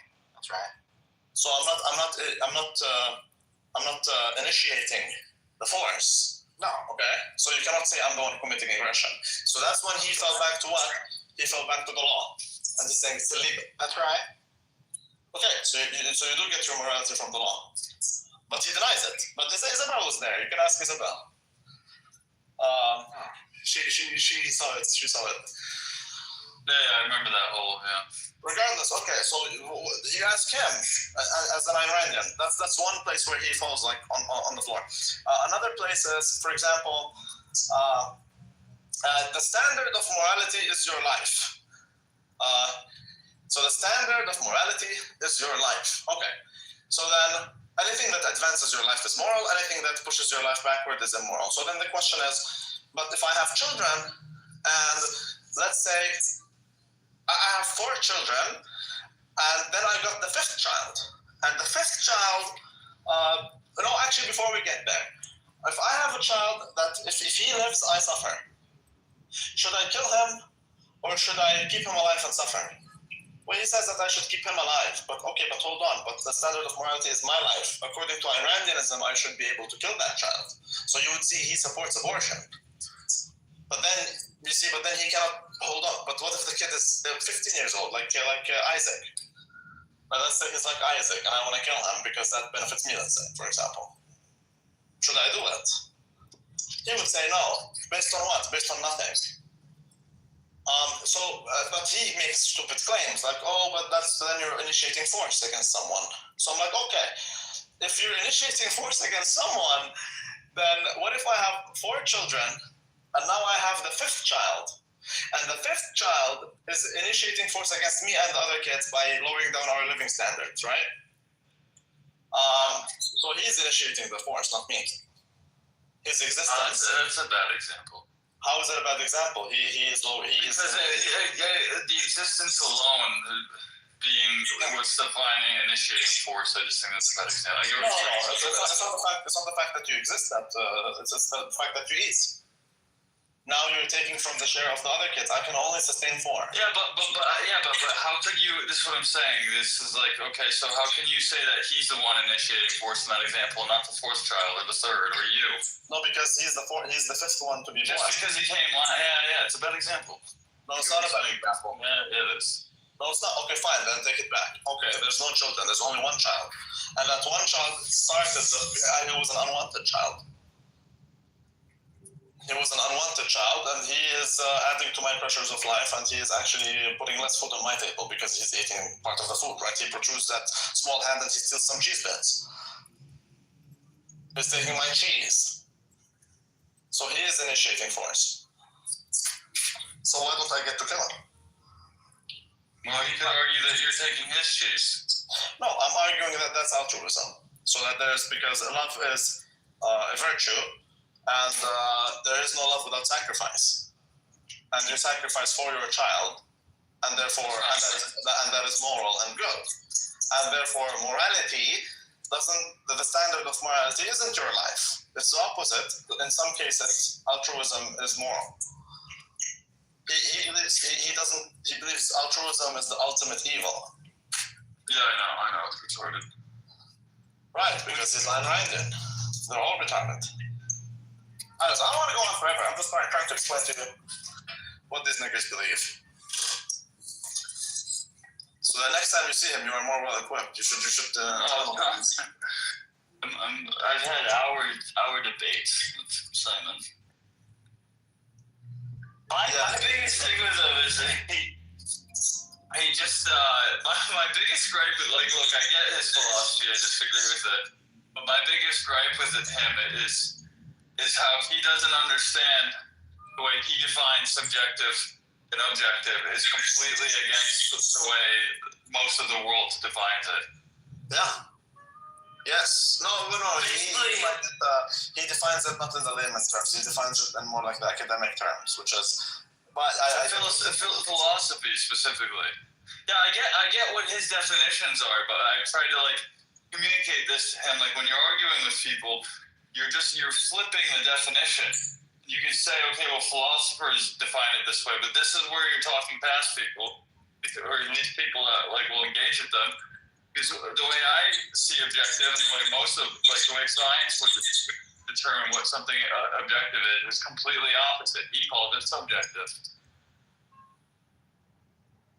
Yeah, subjectivity is in the all that is irrelevant, bro. What's he believes? No, I know. Well, focus on what he believes. He believes. I understand what he believes. I think it's. He believes in an objective. Ayn Rand created her own religion. Yeah. That's essentially what it is. Because objective morality comes from God. Okay, God comes to you with an objective system, and you can say it is subjective to him. You can make that argument. But to us, it is an objective system. It is a divine moral code of conduct. Okay, so that's divinely given. When it says in Torah that you cannot fuck an animal, for example, that is divinely given. That you cannot do that, and therefore it is believed that you cannot do that. Atheists don't have that. Atheists come to you with subjective morality, which is there's no your truth, my truth. Sorry, there is no the truth. There is your truth, my truth. There's multiple truths, right? All that stupid shit. So some atheists are trying to cope with that. And that's what Ayn Rand did. Ayn Rand came to you, she said, yeah, that's retarded, so I'm going to build my own God. I'm going to create my own God. I'm going to create my own religion. And I'm going to subjectively come to an objective. And that's what it is, basically. It is an objective framework given a subjective standard. So as you see, the standard of morality is your life. That is subjective. But based on that subjective standard, now we have an objective moral code. So that is something he has a very hard time recognizing as well. Right? He assumes it is objective in its entirety. But that's totally baseless, because you are and that's why I keep attacking his presuppositions, bro. If you wanna debate someone, you need to attack their presuppositions, not their beliefs. I know your belief is retarded by definition. If I'm debating you, that means I disagree with your beliefs. But if I want to disprove you, then I'm going to attack your presuppositions, which is one. In your case, that's the standard of morality is your life. So easy to dismantle. It's retarded. It's a very disgusting group, and they are greedy atheists who don't want to give up their tax money, so they invented a religion, basically. If you ask them about charity, they think charity is so dumb and stupid and sick. I think it's evil. They think who? Charity is just for the person. Oh yeah, they think charity is evil. It's just that they feel better about themselves is the only reason. They can't come to grips with the fact there are actual charities in all these religions. Yeah, no, 100%. Well, it doesn't matter. Honestly, see, that's the thing. It's not about feeling good about ourselves. We are commanded, for example, to take care of the widows, to take care of the orphans. You are commanded to do it, whether you like it or not. That's a commandment. So, obviously, if you don't want to do something, then there's not much credit to you for doing it, right? But you should want it. If you're a moral person, you should want to help people. They're all libertarians. They don't believe in any public works. But we're not all retarded, man. I'm a libertarian. This is a greedy and foolish libertarianism. Look, you're probably going to agree with a school system or a road or fire department. I'm an Austrian economist. I'm much more extreme than Ayn Randians. Ayn Randians are minarchists. I'm more of an anarchist. I believe minarchy is to say it straight up. Don't invent a religion and try to trick people into it. No, so you wait, hold on. So you don't believe in the public roads, Randy? No, because the roads aren't public. The roads are tax money and printed money spent on private contractors. It's just not practical. It's retarded stance. Yeah, because private contractors are the ones who build your roads. So it's not the government that builds your roads. You guys do understand that Americans didn't have income tax before World War I, right? And you also I don't think you need income tax. Yeah, but you do understand that. But Americans had roads, right? They did have roads. The states built them, right? Exactly. But the states, They had to spend their budget, they would have gotten paid by DC or somebody to backfill that. So that's in the U.S. Fuck the U.S. Let's go 500 years before the U.S. was even a thing. They still had roads. Yeah, but Kingdom, even the Romans had Kingdom roads. put the roads for the people. Right. So I would suppose it's a way for you to bring about a uniform standard all over. Has to put down some basic shit for us, right? Correct. But I personally don't believe in a uniform standard. I am very comfortable with the idea. Yeah, I'm very comfortable with the idea that I have a great street, you have no street. I'm comfortable with that. It's your decision. I don't believe that the city should all look the same in every part of its corners, whatever. If you and all the losers on your street don't want to build a street, then don't build a street. I'm totally okay with that. So this is in a lot of cities, in a lot of countries that you get that's where you get a ghetto slum in that area. Yeah, I'm totally fine with that. And then the value of housing will go to shit, and then people who would rather live there because they save money go and live there.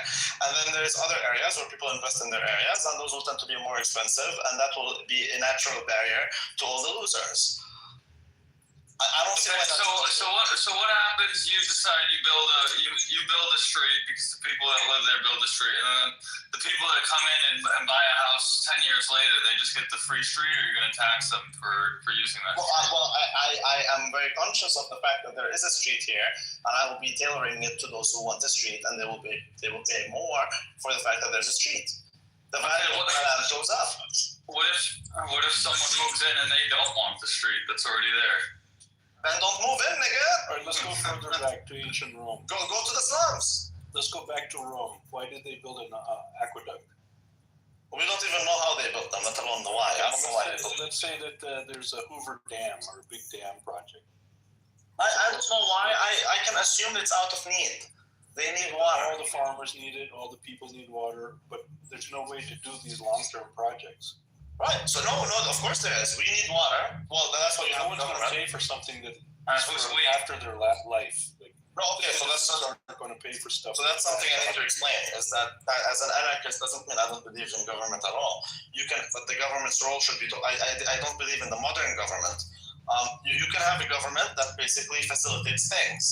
So yes, you have farmers. All the farmers need it. Then they will mention that. Yeah, so see, your reason, these guys. Chase and Simon will say hell no for all of this. No, I don't mind the government that just simply facilitates, and now that the government has received multiple different complaints from a million people, now then they say, okay, we would like to do a meeting for these purposes and invite all these people to come and talk and come to something fruitful. And then all these people come, and then they decide on how to do it, they build connections, and they chip in the money so that they build that project that benefits them. I don't see why that's an issue. Wait, how are the local people going to build a dam? I mean, so they're going to collect money to build a dam? You are the one who wants to build a dam. The thing's amortized over 100 years, 200 years, some of these projects. The government's role shouldn't be to build a dam. The government's role should simply be to facilitate. Yeah, who's going to build? Why would they build the dam if the government doesn't build the dam? The government never built a dam. The government pays people to build a dam. Right. So who else will be able to pay for a dam? No one else can afford that. The people who need the dam. Everyone can afford that. No one can take 100. What are they going to do? Take 100 years? Oh, okay. So that's why. Okay, then charity is a good thing. Charity is a good thing. People who need the dam most. It's like a government charity, right, to the people. And that's better because some people get things even though they don't pay for it. Put it this way. Those who 80. Okay. It will reach a point. I'll give you the It will reach a point where if I really need the dam, it will reach a point where I would mind paying for it, bro. There's no even if someone else would pay for it. Too much. You can't afford that, dude. It's 100-year project. I can't afford it on my own. But what about 80% if you took of the whole state of Nevada and made them pay for the Hoover Dam, they wouldn't be able to afford that. Okay, but I'm saying 80% of those who need it. So everyone except for the plebs, let's say, the people who actually need it for business purposes, if they all come together and pay for it, it'll happen. If they don't pay for it, then it won't happen. They tax those people.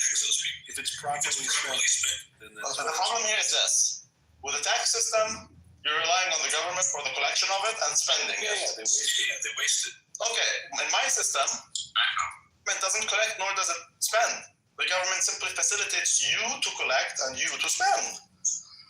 It sounds like that needs to be organized, though, in a centralized entity to do those things, which sounds like a government. You can build a centralized entity to specifically finish that project and then disband that. I don't see an issue with that. How would you force the entity to disband after they build? Well, you don't have to. That's the thing. You don't have to. This is like COVID. How would you force people to get vaccinated? Nigga, if they needed the vaccine, they would take it. You don't need to force them to build a project. If this project is so necessary to the survivorship of this nation, so then how they would would you do it. enforce the collection? You don't enforce the collection. You never have a nice thing like a dam in your room. Okay, we build an aqueduct. I would always pay my share if I don't have to. If someone else will pay for it. So what if I tell you that the aqueduct wasn't built for everybody? What if I tell you that you didn't pay and therefore the aqueducts don't go through your land? You don't benefit from the aqueducts. We do. Benefits because the water holds up and then it can. In our town, yes.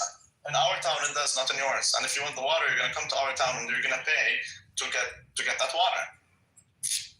Yeah. But I don't have to build the aqueduct to go to your town when you don't pay shit. No, we don't have to do that. If you want that later on, you can chip in, and since that project will be solely for your benefit, then you will be solely responsible for it. Taxation a lot cleaner. That's why all people have always taxed. It's convenient, but this is like the CBDC type of niggers. It's the same. True. It's exactly like central bank digital currency. People choose it because it's more convenient. It's a scam. If they got rid of the waste, you'd be fine, right? Yeah, but who's gonna get rid of the? So who with authority has the incentive to get rid of the waste? We can get an entity. We can make an entity that's in charge of getting rid of the waste, and we disband it. Yeah, even more bureaucracy, and it'll be overseen by who? By the ones who have zero incentive to actually do it. Yeah, okay. So essentially, it does end. No matter how you cook it, it ends up in a self-auditing group. This is what it is. It's a self-auditing group, literally. Yeah, I'm not gonna. So I would default to. You have to have the political will to do something like. So a leader has to put his foot down and buy some of these things, Rabbi. That's the nature of leadership of men. I don't see. That's where you are. That's where you and I would disagree. I don't believe it's in the nature of men to be led. I don't believe I don't believe that's in the nature of men. I believe men if you put trust, or not trust, but more like if you don't trust man himself, but if you trust in his hope, let's just say, he will do wonders. And trust the system. When you have a system, you don't need to trust the individual. You just need to trust the system. So put in place a system such as capitalism that has the proper incentive structures. And then you just have to trust the system. And as long as there's punishments and rewards, then the system works. I generally don't see why that's Who decides that we need a dam in this area? The people who decide that we need it. But that's called the government. That's not the government. That's in our modern sense, yes. But back then, bro, your great-great-great-grandfather, okay? Your great-great-great, like 800 years ago, wasn't a cuck. He wasn't someone waiting for the government to give him a handout. Of course he was. Like, he was. No, he wasn't. He depended on the king to put in some basic structures. He depended on, yes, in some way or another, yes, fine. Yes, he depended on the king to do some structure. He did depend on the king to protect him against all the raiding nations or whatever. Okay, he did depend on that. And then roads and systems of granaries, all sort of systems. So what about your great-great-great-great-grandfather? 3,000 years before that. He wasn't a cock waiting for a road. He didn't even care for the road. He lived in a jungle. He wasn't able to build a road. He only has a finite amount of energy that to eat bare necessities. Whatever. Cool, fine. Exactly. So no matter how you cook it, bro, it's always it's not a rule. It's like a structure. You have a political structure that forces itself upon you, and I get that. I totally get that. Yes, I think it forces itself upon you. It's like when agrarian society developed, right? People realize with different skill sets, different people spending their finite amount of time on different things was beneficial when you got diversification of that of labor. No, I get that, but like at the macro scale, like for example, 800 years ago, his great-grandfather was a cook in the sense that he was dependent on the king for protection. He was. That's something that imposes itself on him. Along with the village leadership and various other structures. Fine, correct, I agree. So that is something that imposes itself. No, it doesn't impose itself. You're voluntary. You can leave anytime. There's nothing voluntary, bro. He would die. They would come and chop his head off. They could leave. They'll go to the next town. And there's a greater probability that you'd die if you left the village, right? So you disagreed with what the village council was doing. Oh, that's fine. If you wanted to be in the village, you probably wouldn't make it. You'd have less But that's what I'm telling you. Zoom out a little bit, because yes, he moved to the next town, but the next town is the same thing.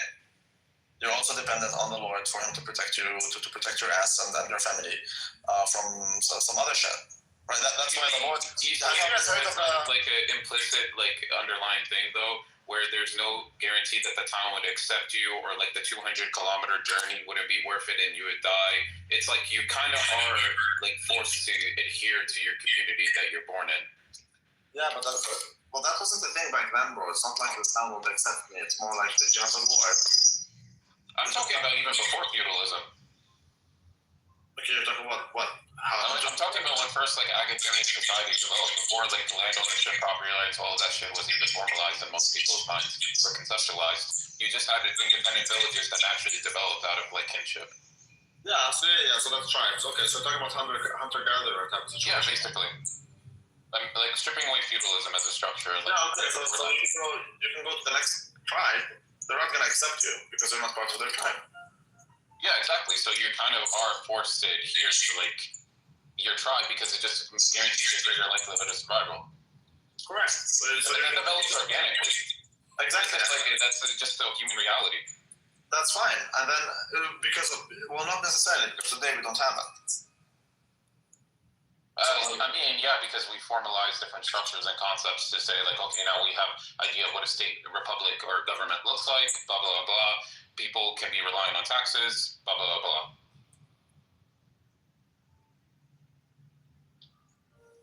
There's different incentives, right? So that came with the change. Yeah.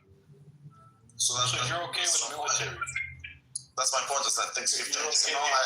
Defense. No, I would rather militias. All right. That's a good start. So I would like to have militia. So then you should be okay with some basic schooling too, so your kids are not retarded. Well, you think like a nation of militias. Hold on. I think schooling should be private. I don't think schooling should be public. Can I ask a question? Eftol, the R word. What where did you go to school? Lawrenceville. That's all. A better school than you did. Well, first of all, you don't know. No, I know you didn't go to Exeter, so I know I went to. Well, I didn't go to Exeter. Of course, I didn't go to Exeter. Yeah, Lawrenceville was on that level. So Lawrenceville, with all due respect, Lawrenceville is not a very school. Top 5 in anyone's book. That's better than where you went to high school, correct? Correct or incorrect? First of all, you don't know where we went to high school. But again, it doesn't matter. With all due respect, Exeter is okay. I give you props. I for one. Amazing high school. But we're trying to have a conversation, bro. Yeah. What were we talking about? Yeah, I'm talking about I'd rather have a militia. Now we're talking about schooling. I think if you're okay with militia, that means you're okay with other basic services. You're okay with others. No, because the militia is not public. It's private. You have multiple militias. So you got private militias. How are they going to defend your country? Just like the Americans defended against the English in 1776. when less than 3% of them fought with militias, and they actually defeated the world's biggest infantry, and then they disbanded it. Exactly the same way. And by the way, when there's no military and there's a militia, then it is defensive by definition. Whereas when you have an army and the military, it is allegedly defensive on paper, but in reality exists everywhere in the world. So the American military is not defensive.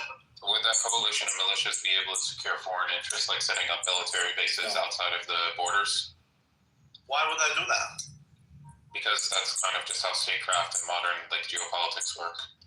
Yeah, I'm framing it like in current reality. Like you would need to do that to secure critical material, the critical mineral interests, supply chains, X, Y, and Z. You would have to do this.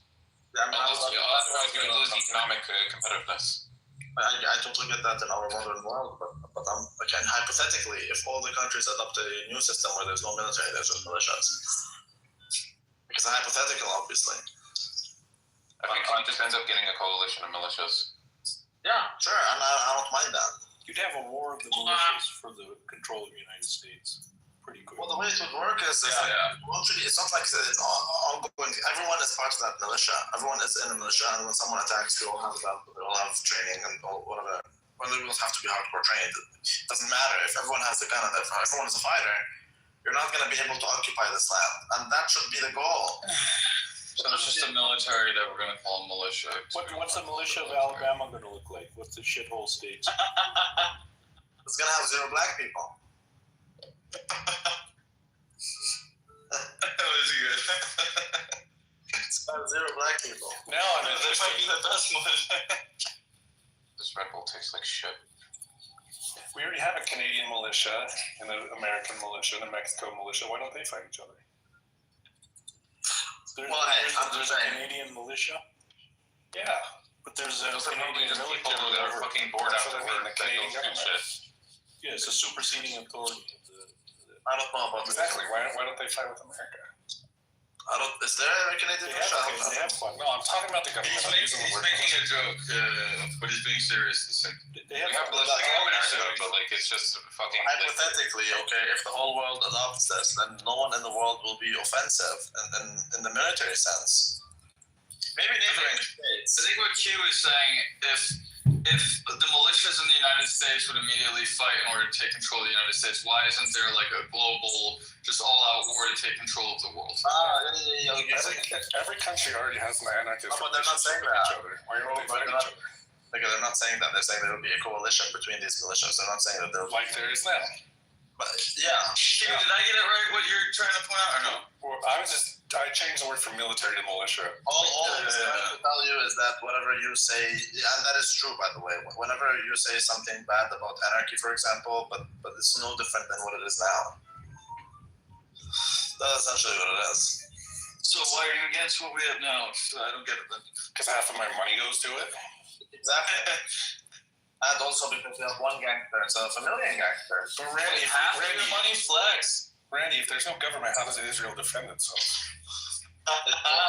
Israel won't have to defend itself if there's no government. So you're for a 0-state solution? Yes. Based.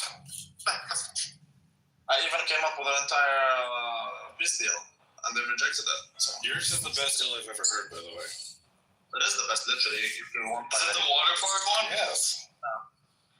And the dividends. Remember, there, go ahead. No, you go ahead. I made a bunch of pictures with like early AI, like 2-3 years ago, whenever you came up with that, of a Palestinian waterford. But I'm the marketing manager. Me and Lou work together from the Lazy River. This is not funny. This is the SeaWorld. It is funny. I challenge anyone to come up with a better peace deal. Because my peace deal, actually, there's an incentive structure that holds. That's right. And actually, there's till the day you die, and your generations, like after you, and they will all receive a passive income. It is unironically the best idea. It is. I know. Lou, are you there? I got Bobadilla. Do we really have to kick you, bro? Yes, I'm here, David. We're still talking about this boring topic, Rabbi? Israel and Palestine? Still? No, we waited until you got back to talk about it. Yeah, exactly. We're talking about... Shut your sweet ass up, boo-boo. We're talking about anarchy. That's racist, Lou. Every time I come in here, you guys are talking about Israel Palestine. Can't get enough of it. No, but a Capuela, they were talking about anarchy and militias. Where's the arms on your little avatar? We don't care about Israel Palestine. We don't care about that shit. That's what. Yeah, but a capoeira is just two boobs without nipples. Yeah. She has her arms folded. No, those are her titties. No. Rude. You ruined the picture, now I can't unsee it. Don't sexually harass my avatar. She's 5, bro. Which child? I'm gonna take it and put a bra on, so at least it's decent. Make me one. I'll do one with a bra if you find one. Child.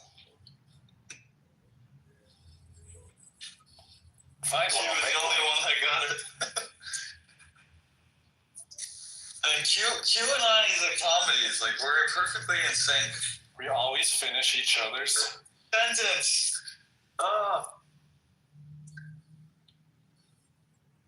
It's amazing. I want to do another poker game, Rabbi. That was really fun. Yeah, play with these nuts. I'll do one in Church of Buttercup. It'll be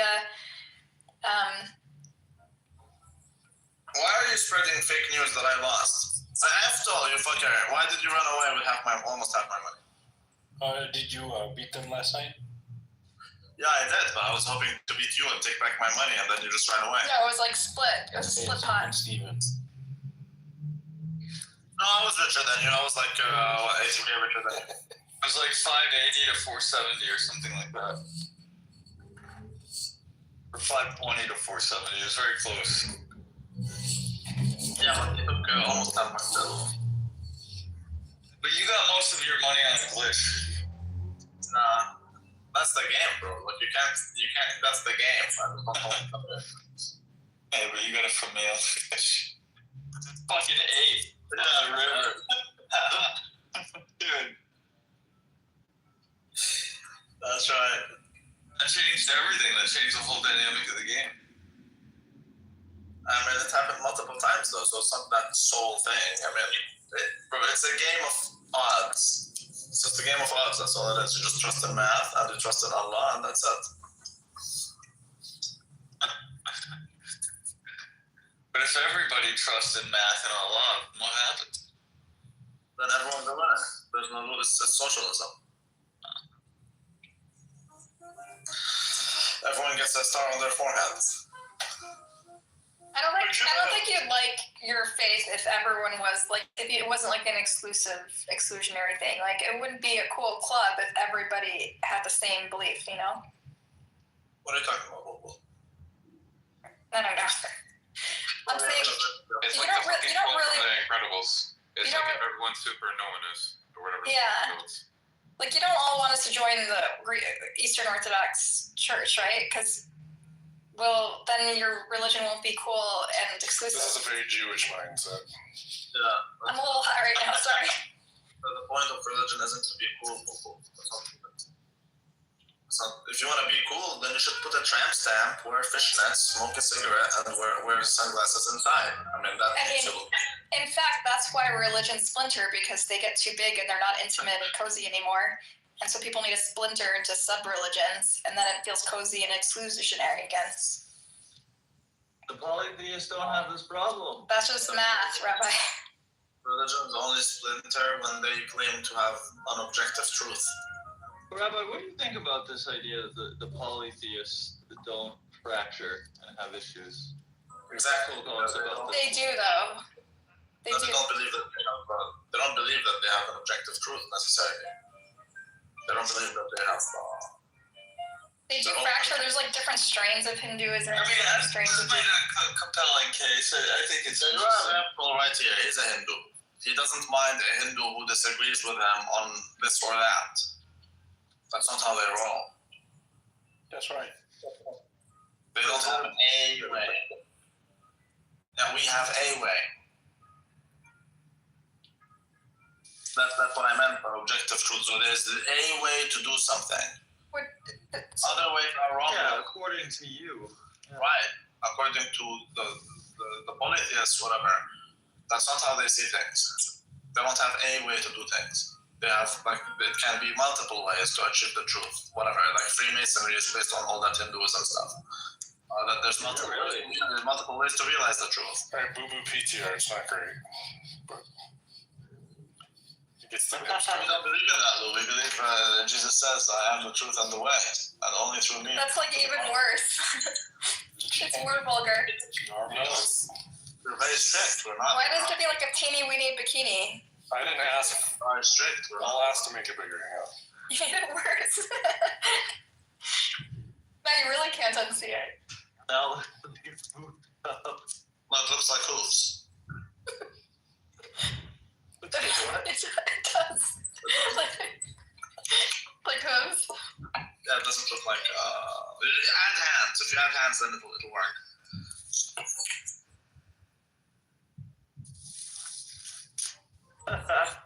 Buttercup is my favorite Jew because she's the most narcissistic. Thank you. Alright. No, I wouldn't say she's not narcissistic. I wouldn't say that. She's a Jew. Well, yeah, but relative to other Jews, I wouldn't say she's more narcissistic. But she is definitely obsessed with the Israel-Palestine conflict.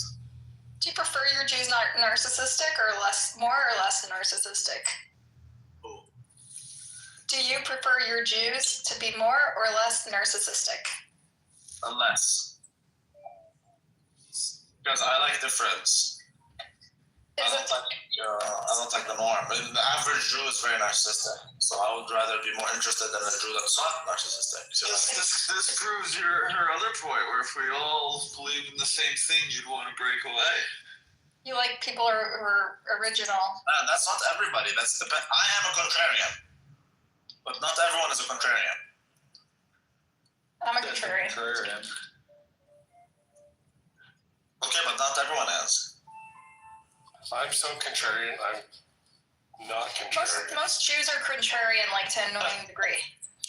Yeah, they're contrarian to an annoying degree. They're contrarian when it comes to Torah. They just want to counter God in every possible way. That's the whole tradition. What's that formalized tenet in Judaism where if you can argue for something well enough, it becomes a objective truth? What is that called? I don't know. Is that a real thing? I've never heard of that. No, it's not in Torah. Maybe it's a Talmud. I heard someone explain that before, but I didn't know what's the formal concept called. No, that's not how it works. It's hypnosis. If you keep drumming certain things into someone's ears enough, then they will. That might be like like an outsider's interpretation of it, but I've never heard of that. That's not the Torah. UBT it. What's the concept of Judaism?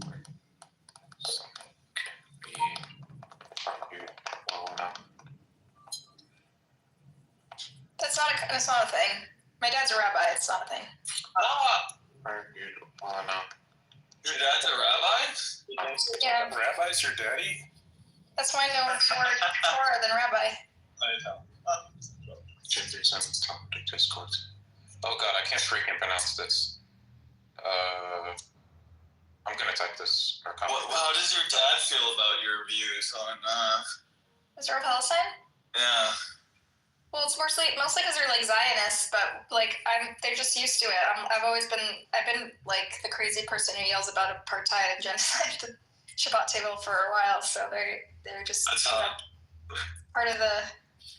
I keep things interesting, What's a Shabbat table? The Shabbat is like on Friday night. They do this like family dinner and usually have guests over and have like a 3-course meal. It's kind of like a Jummah for whatever. Like a Jummah? Like the mom and dad? Like the Fridays for Muslims. Friday night Muslims, we do it. We have our own Jummah. It's like on Friday night, I'm at the bar with Muslims. What are we talking about? There's a Jummah and Judah. I find that all to be amazing. I really find it is amazing. But it doesn't matter. But if you change the Kathy Wood room about the anarchy situation into a Jew nigger kike room again, it's just something else. You're like the only person who can say that and still be charming. I know, right? It's a skill. But that's what it is. It's not charming when I say it. No. Are you saying that because of the accent? I think it's because it's the autism. It's hard, but I'm autistic. Are you, Lou? Yeah. More autistic than Rabbi. You should tell more people, and they would understand. They'd find you more charming if you told people you were autistic. Yeah, I scored like a 142 on the raids or whatever it is, and you got like a 137. Yeah, I got 130 something. Oh shit, you remember, bro? Yeah, 130 something. Yeah, 130 something. This 142 is more autistic than I am for sure. Mazel tov. I mean, him remembering your score is just another addition to his score.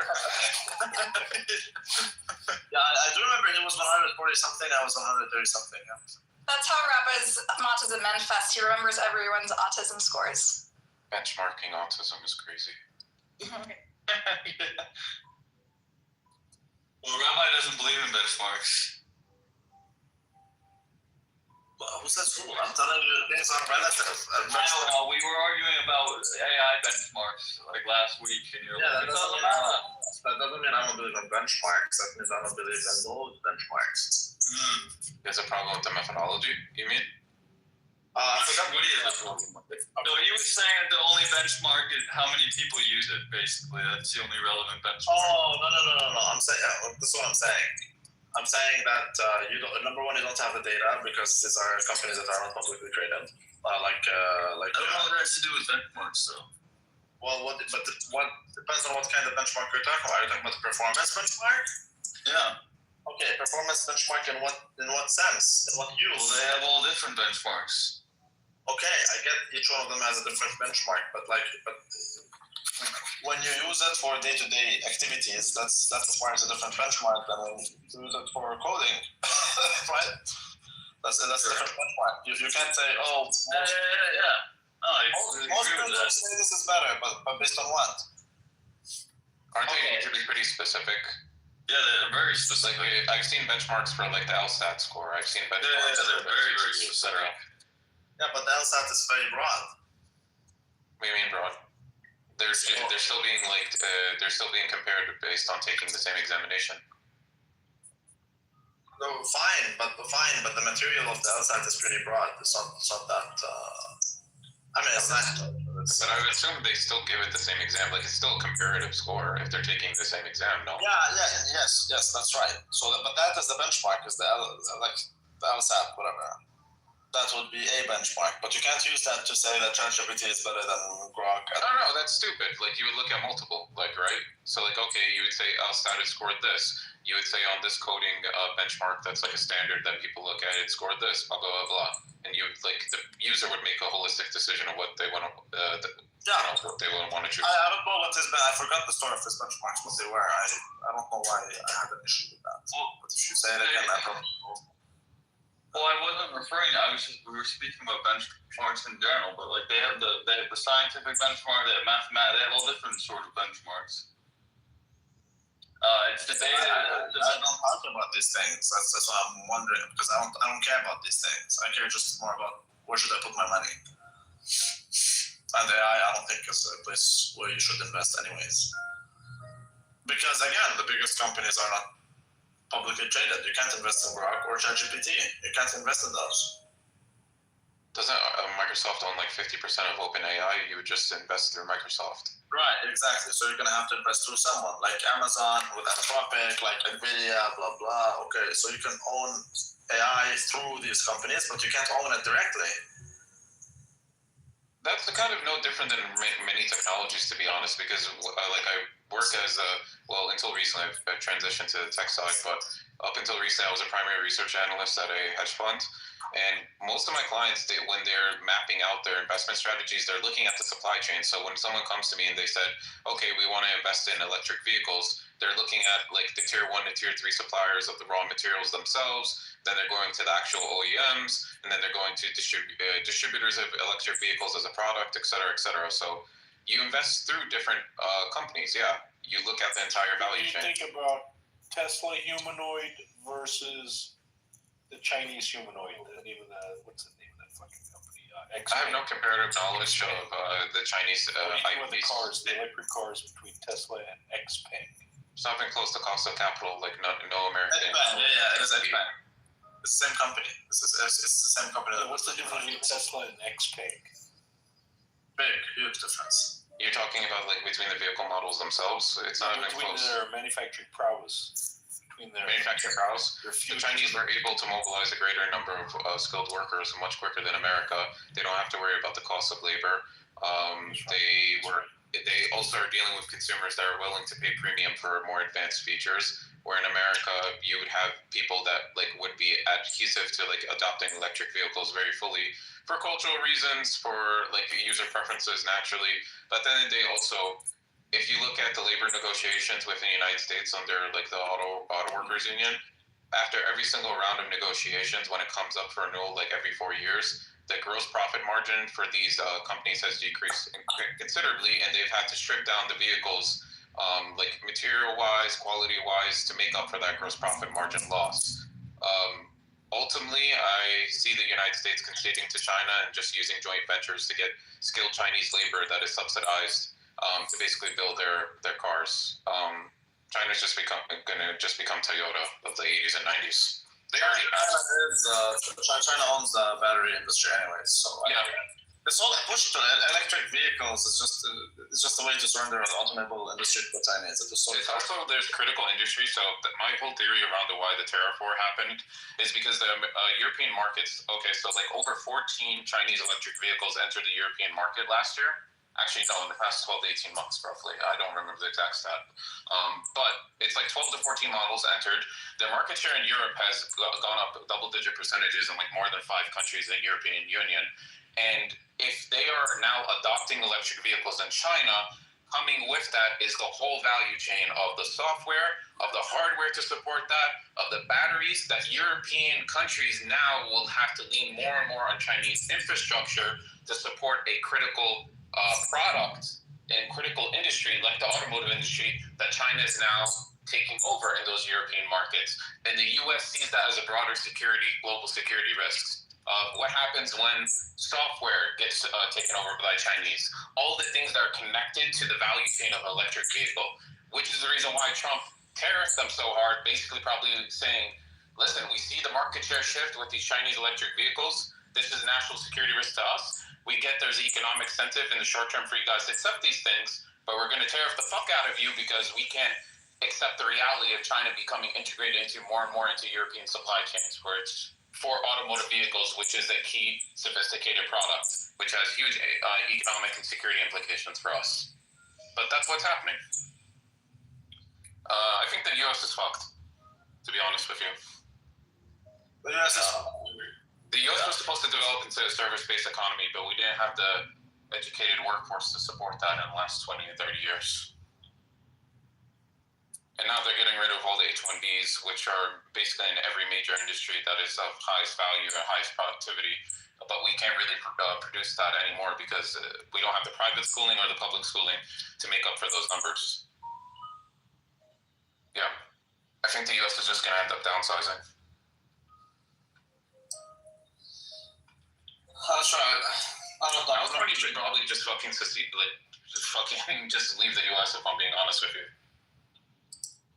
Well, I wouldn't go there. I would never bet against the U.S. Not in our lifetime. The military reality, the fact that U.S. has military bases all over the world securing their supply chains, that makes up for it. And China is still heavily reliant on, oil exports and imports. From China in late October. 26th of October is he put the bullet through the head. No, I mean, they could choke China through the Strait of Malacca whenever they wanted to. China wouldn't be able to even support its own population with enough food and get natural gas to support their industries. China would starve if the U.S. decided to blockade them. But that's obviously a key escalation. Is this the leverage why we're able to outsource all of our pharmaceutical ingredients and shit to them? I've never understood that's also this. because the U.S. just supplies 94 to 95% of medical research in the world. like China hasn't caught up in that essence yet, or like rather like international markets don't trust Chinese. I'm not like educated, but I've never understood why we would give them that much power over us. But that makes sense if we have this leverage, where it's like we could starve them out. Yeah, and China understands that. That's why China doesn't escalate either. They're big consumers. There's a lot of Chinese people, and because of their one-child policy, that they pay a lot. They invest a lot in their one child, and they're having increased standard of living, right? Because there are fewer people now, but there's still many. So that's why, for example, in India, they have a lot of children. The Indians per capita don't consume as much as the Chinese, let's say. Mm-hmm. The Chinese are like if you lose the Chinese consumer, you're fucked. You don't want to lose the Chinese consumer. They're not as good as the American consumer, obviously, but they're pretty good. Well, think about it this way: if you sell a product to 2% of the Chinese, you're already a multimillionaire. Yep.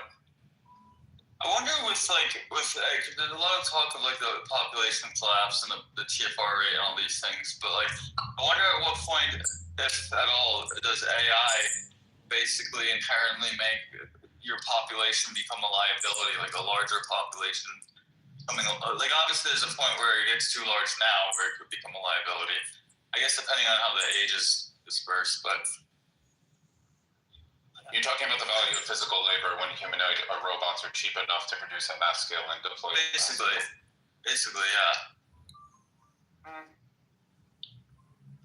I mean, at that point, then doesn't your population size, as it grows, even if it's small, become more of a liability than anything?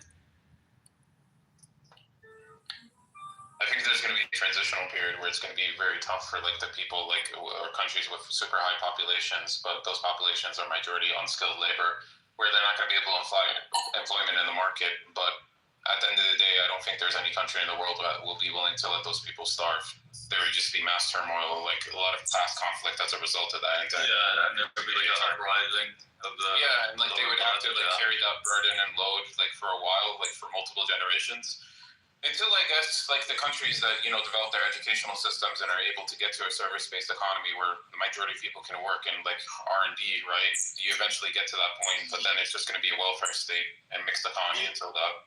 So that's another interesting thing where like you see like there's people saying like some believer that AI is fairly advanced already and it could very soon be rolled out and take away a lot of jobs, but like there's an argument as to why you would want to make that rollout very slow, not even from an economic standpoint, but just from a standpoint of like, the tech growth. You don't want the populace coming after you. I think the problem is like humans are very tunnel visioned at first. So right, like you have natural competitiveness, meaning like, okay, take my industry for example that I work in right now. They're expert networks. They're people that facilitate expert consultations, like with key like opinion leaders. In various industries, and our clients are the buy side, right? So hedge funds, private equity firms, large asset managers, etc. So one company, right, in our industry, they rolled out AI agents for doing channel checks, meaning the AI agent is able to analyze the entire supply chain and interview that industry expert instead of an experienced 5-year plus tenured analyst. Now, there's obviously economic, unit economic benefits of having that shit. Now, is that like a problem where, okay, you roll that out in mass, but don't you worry about brain drain? Meaning who's updating the model, who's supporting the model, who's refining the model, if you just lay off the majority of your workforce and basically you run the risk of institutional brain drain. But that happens in the broader industry because from the perspective of private investors, that company is way more profitable because of their unit economics. And the company that wanted to retain a physical labor, or balance that out, looks less favorable when you evaluate the profitability. Hence, the industry incentivizing the rollout of AI agents, which has negative externalities attached to it, right?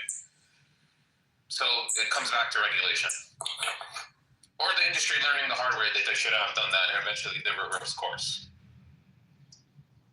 Maybe I might have lost it. I don't. Why does it come back to regulation? It comes back to regulation because if people or specific companies, like for this case, an example, are incentivized because of how they're evaluated by private and public investors to scale down their actual AI agent, scale down their actual workflows in favor of AI agents.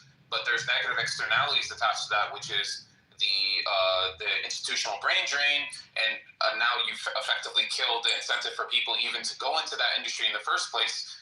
The people that they themselves who created that AI model and refined it for that specific use case, then it comes to the point where, okay, will the industry realize that this is wrong and scale back those models, or will they rely on regulation to try to work? So would you say in this case would putting a huge tax on people that are using these AI agents, would that be like a regulation to try to de-incentivize people from moving to that? Is that what you mean? I personally wouldn't support that, to be honest, because I think that would stifle innovation. A regulation that could do what you're saying, where you're basically trying to de-incentivize people from using something that appears on the outside to be. I don't think I personally would support that. I would personally support smart companies that were able to see the long-term implications. And the companies that don't see those long-term implications, eventually their AI models will break, they will not be maintained, and then you get to the point where investors and outsiders evaluate that, customers evaluate that, and then that firm ceases to exist. I would not support regulation on that, like the actual use cases of AI, meaning how heavily companies or industries roll it out. I would support it more along the lines of privacy concerns or around AI and intellectual property. That's personally where I would push for AI regulation. That is. I don't believe in regulations that stifle innovation. The AI is going to be very tricky with regulation. I think you do need. I'm not generally a fan of regulation, but I don't know. I think I like the idea of having no regulation in the short term, but long term, I'm not sure what to do with it. I really don't know. I mean, I support it, like Buttercup was saying, like the whole defamation suit thing. There's asymmetric information that's available out there, where scams using AI, are going to be a very common thing and already a very common thing, right? And it's only going to get increasingly more common. And I think we should protect people from, false advertising for the use of AI, false impersonations for the use of AI. Those are the regulations I support. Also, I do support the intellectual property rights of authors or intellectuals or essayists or X, Y, and Z, because if their work gets commoditized through AI, then those people have less incentive, because we live in a profit-driven world, of producing the work that was inherently special to them and unique to them, because AI still can't replicate full human creativity.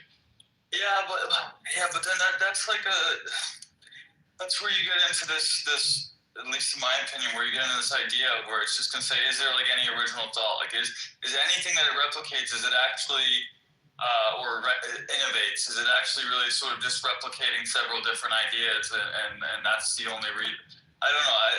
I see creativity as a convergence of existing ideas and just a new spin on that, using that convergence.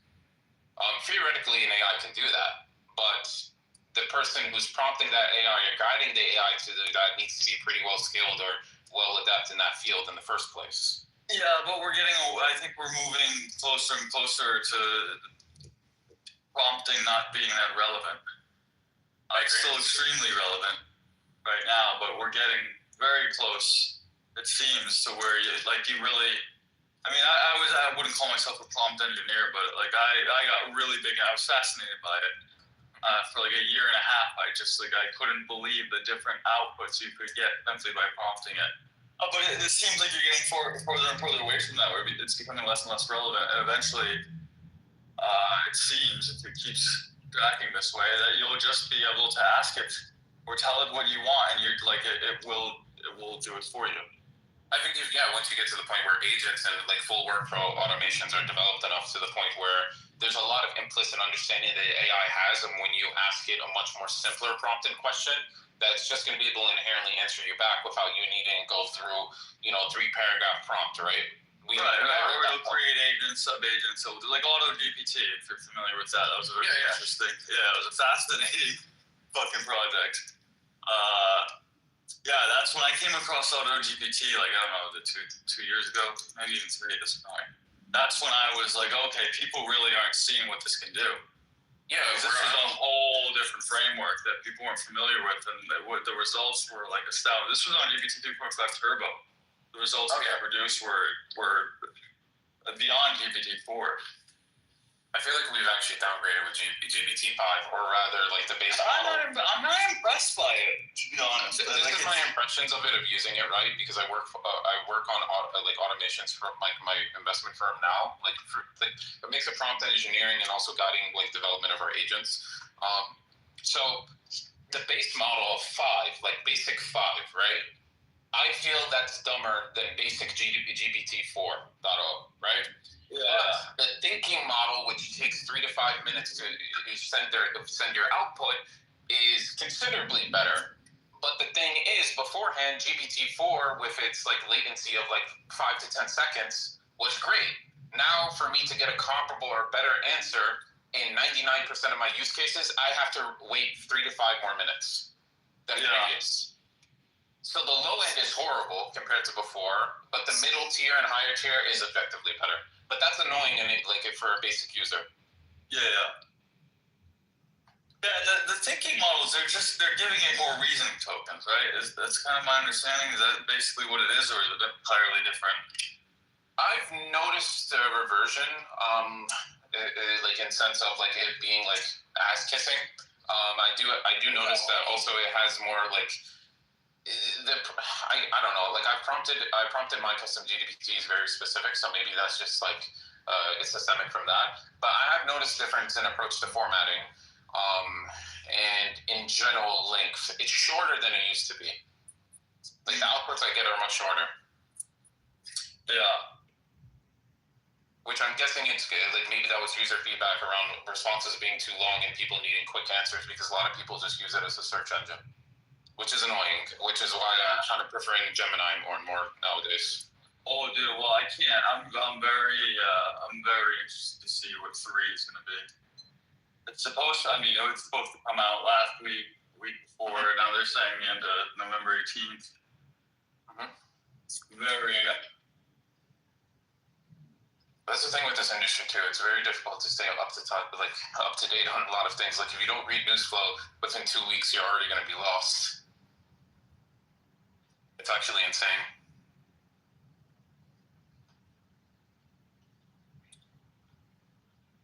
Yo, dude.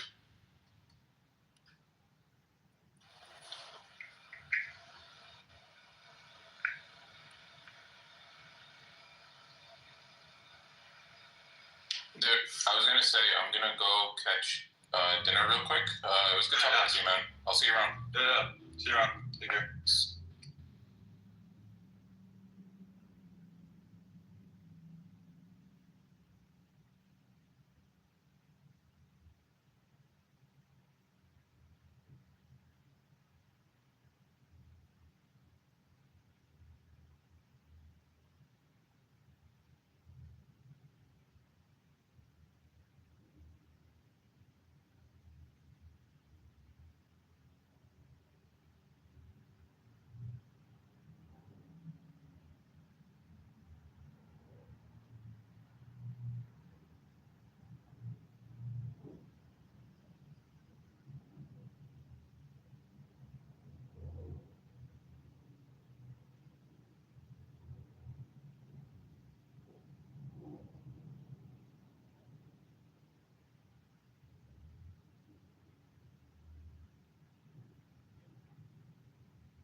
Like, these are not easy topics, bro. Like this shit. And that's why we're here. Like, that's one of the things that the world is suffering from. There's a lack of dialogue. Like, there's a lack of pool of meaning in the world to where we can actually speak about this. Who's that fighting up there, Lo? Aki, you gotta mute up when you're not talking, bro. These people are so stupid. Joe, I sent you like a direct. It disappeared. Yeah, it disappeared. Joe, I don't really know how to be his operate friend. This app. He just forced you to be his friend. These fucking retards. You don't even speak Chinese, dude. Okay, he left. Damn, man, I thought you was smarter than that. Yeah.